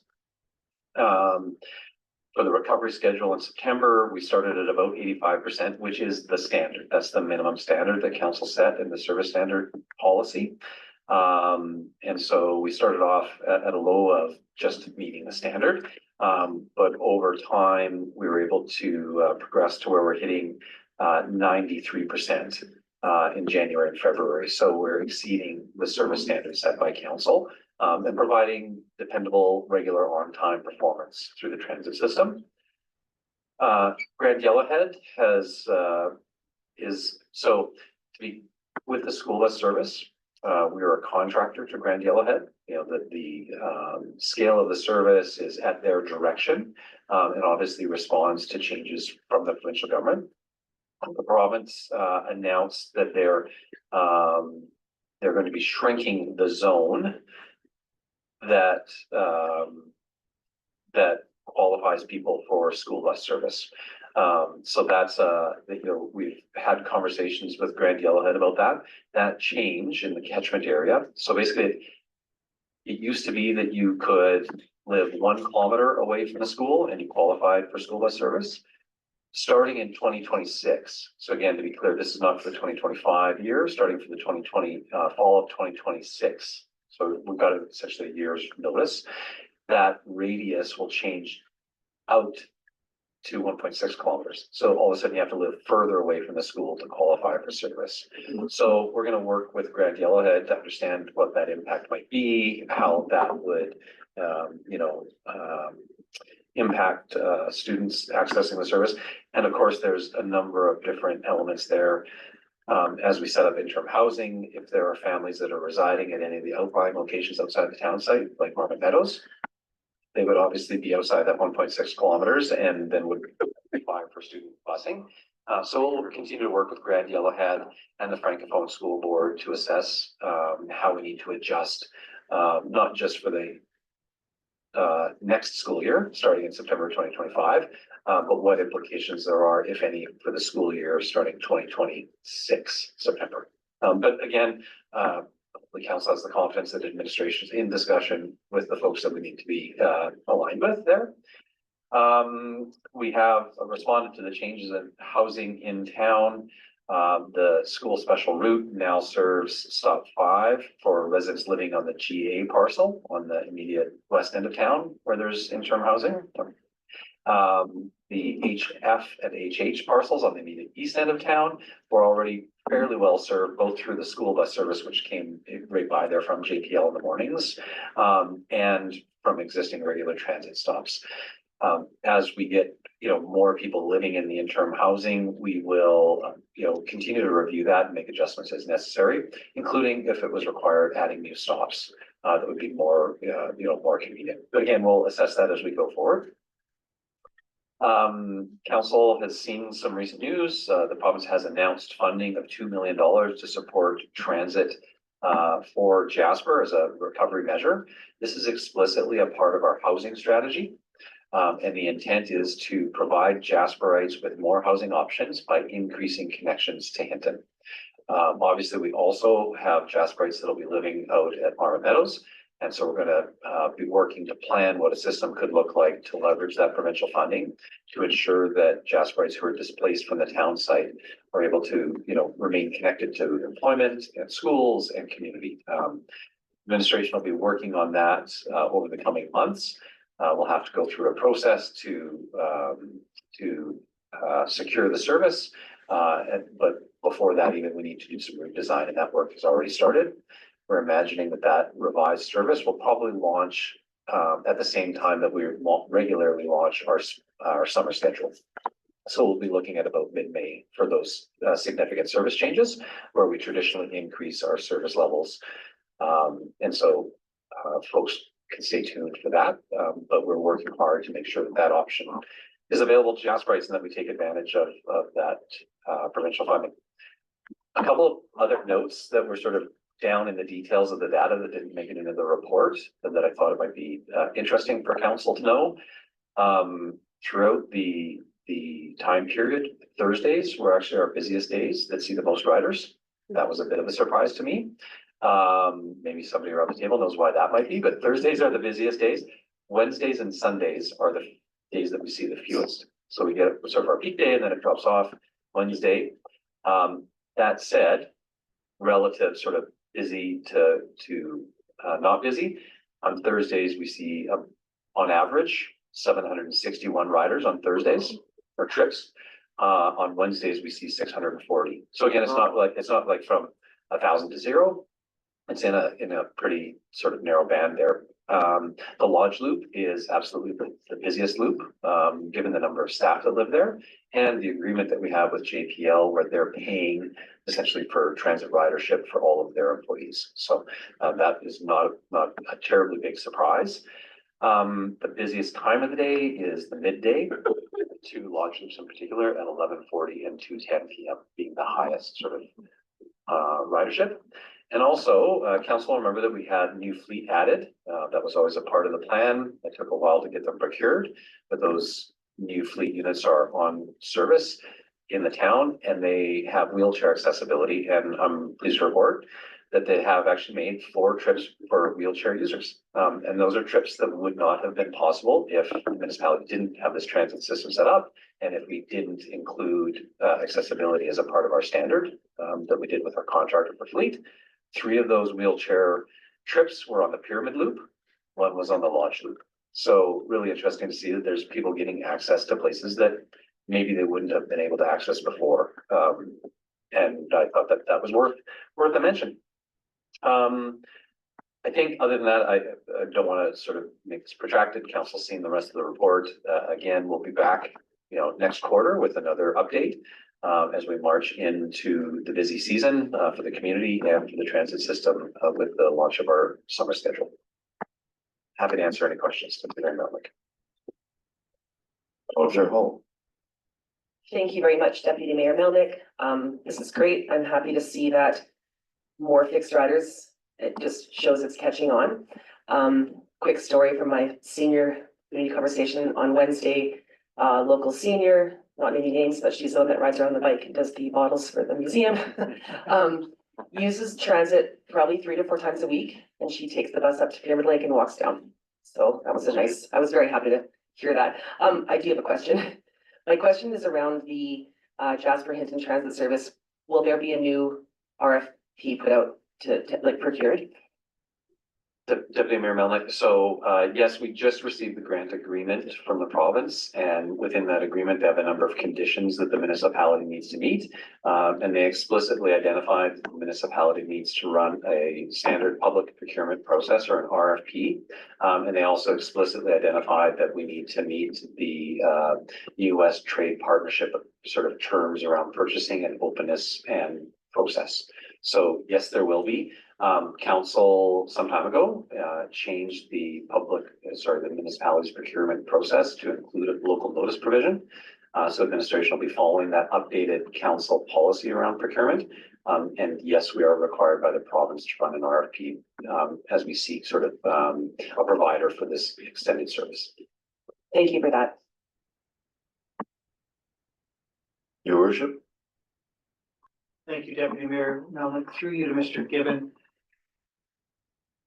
What is the status of our agreement with Grand Yellowhead now? Did we have a 3-year contract? And I'm just wondering how the enlargement of the catchment area will impact their needs. It seems to me that they initially got into this because the catchment area was reduced to 1 kilometer. Now, I don't remember the numbers, but it seems to have gone back up where it was previously when busing wasn't required.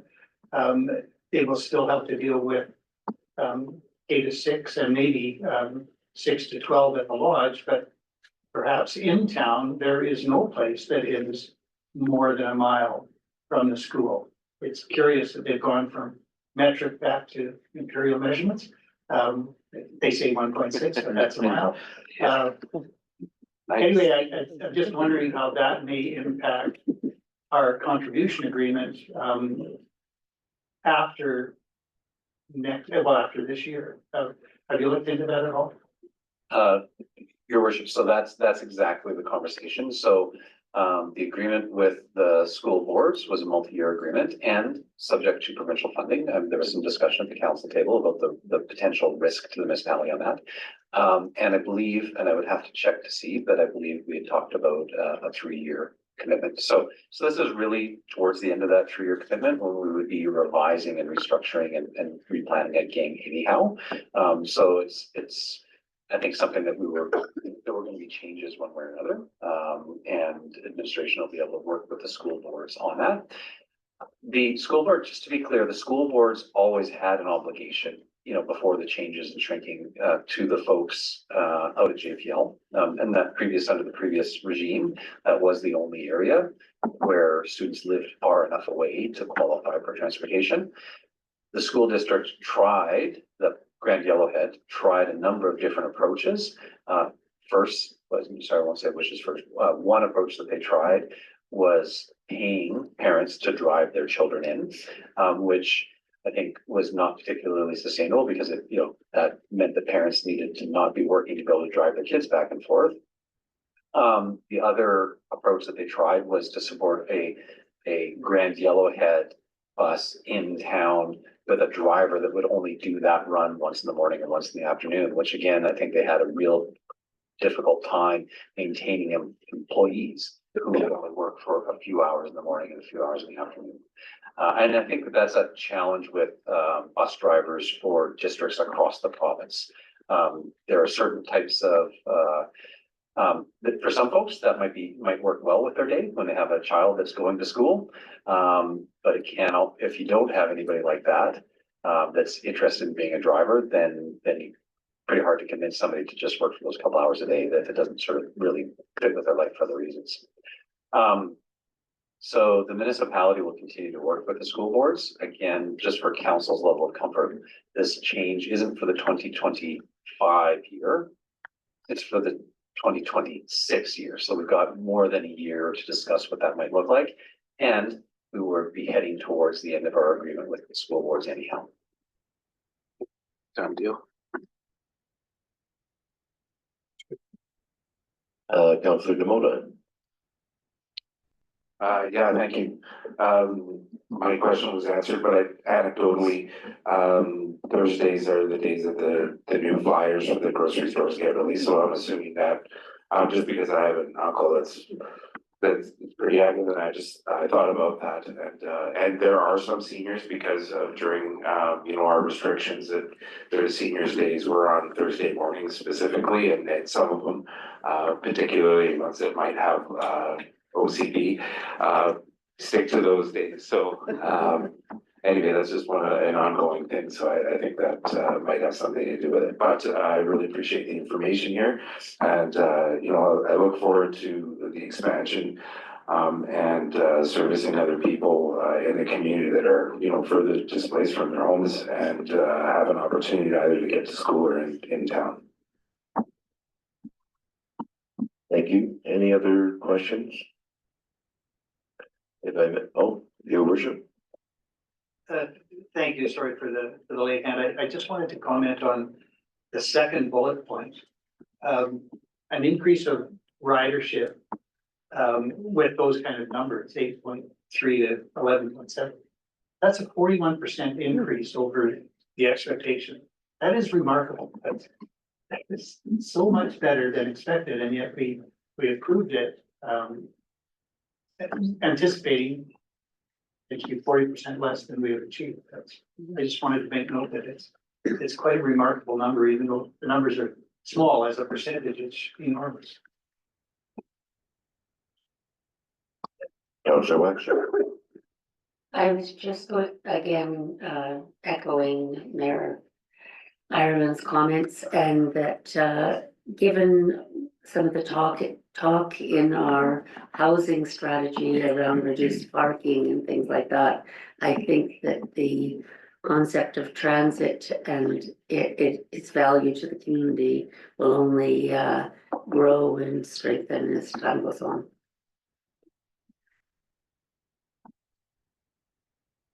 If I may, I'll ask a question regarding the transit service, that we have received the grant from the provincial government. Are there details available at this point? Maybe it's premature. This would be a general service to residents in Hinton and Jasper to be able to commute back and forth, depending on what the service will end up looking like. There's no restriction that you have to be a resident to be able to. It actually will enhance the ability for the two communities to have better transportation.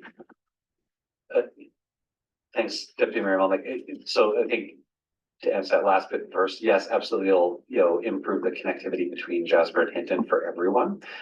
We will have to have a look, and a part of the provincial requirement is to prioritize, and so we'll have to have a look at how we can prioritize the folks who are displaced. I'm not exactly sure what that would look like. And a part of that might be, I won't speculate on what that might be, but we'll have to figure out that sort of balance. And we'll also have to figure out what that, what the demand for that sort of thing is. There are, a variety of services out there that have supported similar things, but not likely to the frequency that would make it a viable option for somebody to live in one place and work in another, or for somebody to go on a quick shopping trip, frankly, it would, that lots of Jasperites do. And so, there will be lots to learn, no doubt, from the first iteration of that kind of service. So I want to be really clear with council. We're going to be building something completely new again. We will probably learn a lot in the first number of months over the busy summer season of what that service looks like. And as we do with the rest of our service, we'll have an opportunity to refine and adjust. And so I would imagine that we would, we'll launch a service with a certain expectation. We'll test things, see how it works. And then as we go through the summer and into the fall, when we plan our winter service, we can build our winter service based on feedback from riders and the response that we see in the summer. And then we can do that same process of adjustment going into the next summer season. So at a high level, I would expect that it would be service between the two communities multiple times per day. So that somebody in Jasper could get to Hinton and back in a day, and vice versa, somebody in Hinton. Again, I want to be cautious about going too far because I don't exactly know how it's gonna look, but the idea would be that somebody living in Hinton could get to work in Jasper and get back to Hinton at the end of their workday, or somebody in school could do the same. That feels like a bit of a high bar because I'm not the one planning the routes and the timings and everything else, but that's certainly the intent, and that's what administration is going to work towards with the launch of the summer 2025 schedule. Thank you for that. Any other councillors with questions? If not, I believe we need to receive this report for information. Is there Councillor Hall? I'll make the recommendation that committee receive the transit quarterly report, September 17th, 2024 to February 28th, 2025 for information. Thank you, ma'am. All those in favor? And that's carried unanimously, which brings us now to item number 8, the motion action list, and I'll ask Mr. Gibbon to make commentary on it. I think really only one update to recommend at this time, Deputy Mayor Melnick. That's on the second page. The first item, property tax receivable write-off request. That committee asked to have added to the motion action list pending returning back to committee. We've done that today. There's new news. So I'd suggest that that item could be removed. And all of the other items, I believe, are on track. And there are no other changes that administration is recommending at this time. Thank you for that. Any questions on the motion action list? And I'll look to a councillor to approve the updated motion action list. Councillor Wilson, thank you. All those in favor? Carried unanimously. We now come to councillor upcoming meetings, and please feel free to weigh in. Councillor Hall. Thank you very much, Deputy Mayor Melnick. Not an upcoming meeting, but I will report on 2 community conversations I sat in on last week. The adult conversation, lots happening in the community. People are very eager to get back into summer programming. Friends of Jasper said that. 64 households as of last week had moved into interim housing, which is exciting. Our outreach department's very busy. Right now, there is a couple-week wait to see an outreach worker if it's not emergent, like if it needs to be done right away, they get you in, but there is quite a bit of a wait there, and I think that just speaks to the mental health of our community, of our outreach workers. The Red Cross has 1,340 active case files, which seems like a lot. They're being incredibly supportive, and I think that's a really good thing for our community.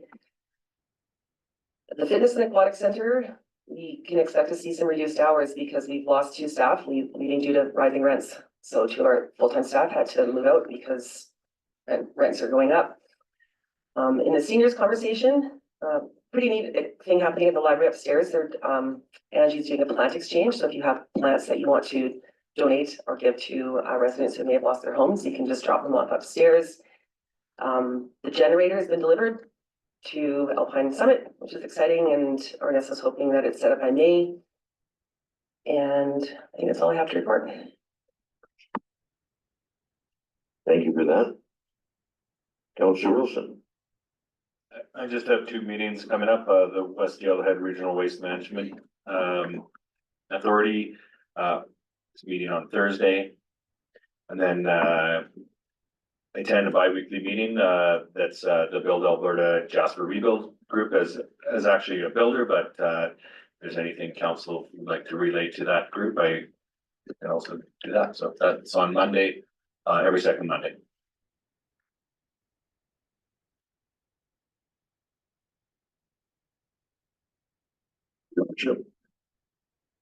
Thank you, Deputy Mayor Melnick. Following the lead of Councillor Hall, this is not an upcoming meeting, but by the time another week goes by when I can report on a meeting, I might have forgotten. I just wanted to mention, Saturday, March 8th was International Women's Day. And I unexpectedly had an opportunity to meet with a remarkably empowered, engaging, and accomplished woman who was in our community. And it was an opportunity for me to extend thanks. This individual her name is Andrea Wychuk. She happens to be Canada's representative to Mrs. Globe, a pageant occurring in China within a few weeks. But that is not really what is relevant. She was brought to my attention because she was shopping locally, and a particular retailer called me to say that she was in Jasper. She was here for the Fire and Ice tournament. But she was shopping for Canadiana to take with her from Jasper specifically to China when she visits there for the Mrs. Globe contest. She is, though, I think she said, a supply chain manager for TransAlta. So accomplished in her career. More significantly, she is a volunteer firefighter with Parkland County, working out of the Wallman Station. She is a mental health champion, engaged in peer support for her own department colleagues. And she was one of the firefighters dispatched to Jasper during the incident in July. So she came with a crew and battled the flames. They arrived about 3 o'clock in the morning. Fought flames primarily at the Jasper Park Lodge, is where she was deployed. Got some sleep and then went when she was a bit rested into the Cabin Creek area. She was boots on the ground in our community, and yet she does all these other things as well. I was quite impressed to meet with her. And one more individual, and in this case on International Women's Day, a woman firefighter who did remarkable work in our community, and I was honored to have the opportunity to meet with her and thank her on behalf of the community, with the knowledge that she will extend those thanks to firefighters in Parkland County, including, of course, their chief, Brian Cornforth, who is a Jasper resident. So it was all uniquely unexpected, but really a nice thing to add to my schedule on International Women's Day. So I thought I would just share that with you. Thank you for that. That's great conversation. Great to see the individual back here and then carrying on, and appreciate the efforts and volunteerism that she did during our incident. Other councillors?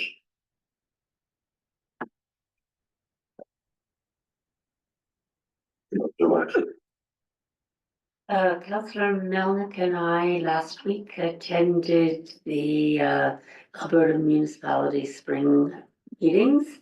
They were, as well as the President's Summit on the Wednesday. It was the most attended spring caucus that they've ever hosted, and was extremely engaging and well executed. And we had an opportunity for a scrum with the provincial ministers, as well as an address from both the premier and the opposition representative for Albert for municipalities. So it was a very interesting, and the topic of the President's Summit was civility. And we had the opportunity to have Tracy, who we've worked with in the past, provide presentations. So we had a good opportunity to reconnect with her. Thank you for that, and I might just add, there was a session where Alberta municipalities presented what's available on the Alberta municipalities website regarding individuals who are considering potentially running in the fall election. And there are resources that I'll pass on to administration to make sure that we have the links on our website as well for individuals who may consider running in this fall's election. Certainly there was an indication in the room that most of the individuals who were there as elected officials were planning to run again, which was quite interesting observation when they did a quick hand type of vote. But certainly I would encourage at this point for anyone who's thinking about running that they start investigating the process, responsibilities, and resources that will be available, not just on our website, but the Alberta Municipalities website. From a meeting point of view, I later this week, tomorrow, will have a Jasper Yellowhead Historical Society meeting. And I believe that is all the meetings that I had to be able to update Councillor Waxer. Just going now forward, tomorrow I have the community conversation for children, and on Friday I will be attending the Family and Community Support Services Association of Alberta board meeting. Your Worship. Thank you, Deputy Mayor Melnick. If I may, I wonder whether yourself or Councillor Waxer might be able to shed any light on some of the information that appears to have come out of the Leaders Caucus that you attended, specifically around procurement. I read news stories of the Premier speaking about buying local. It seemed to be picked up by the Alberta Municipality President, Tyler Gandon, indicating that municipalities to a large extent were already doing that. But it's important that it is made clear, I think, to residents of Alberta that buying local in that sense, I think, was intended as buying Canadian, because we are still subject to the Canada, US, Mexico Free Trade Agreement. We are subject to the New West Partnership Trade Agreement. And it is of relevance here. We are looking at procuring, for example, buses. And there could be an attitude that was licensed by the Premier for municipalities to shop local in the sense of in your own community. And I'm concerned that message is out when I don't understand that there was any change in the rules and the legislation which governs us, and that we are still subject to those two agreements in particular, that the Free Trade Agreement internationally and the New West Partnership Agreement. Was there any discussion about that? Was there any clarity given on what those comments were intended to imply for municipal procurement? Thank you, Your Worship, and I'm referring back to my notes on the Friday morning, where the Premier did make remarks. She mentioned a couple of things. She mentioned about the number of goods and services that could be affected by the tariffs, and that in the past, you didn't need to register paperwork, but you do need to register paperwork now to enjoy 0% tariffs on certain goods. between the two countries.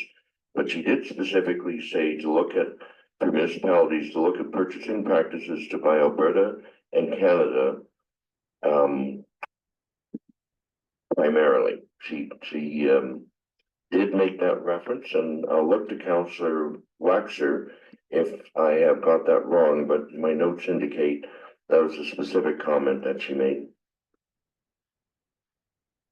I believe that's right. I don't have my notes in front of me, but I believe that is what she said.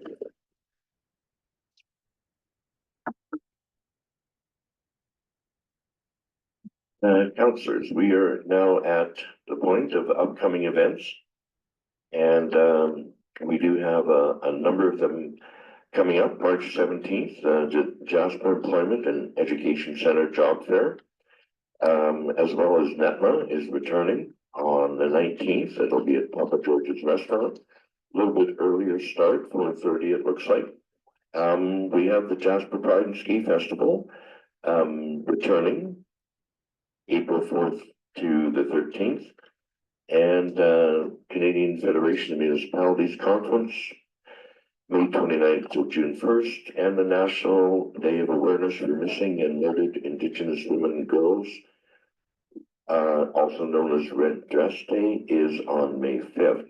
Are there any other upcoming events that councillors are aware of?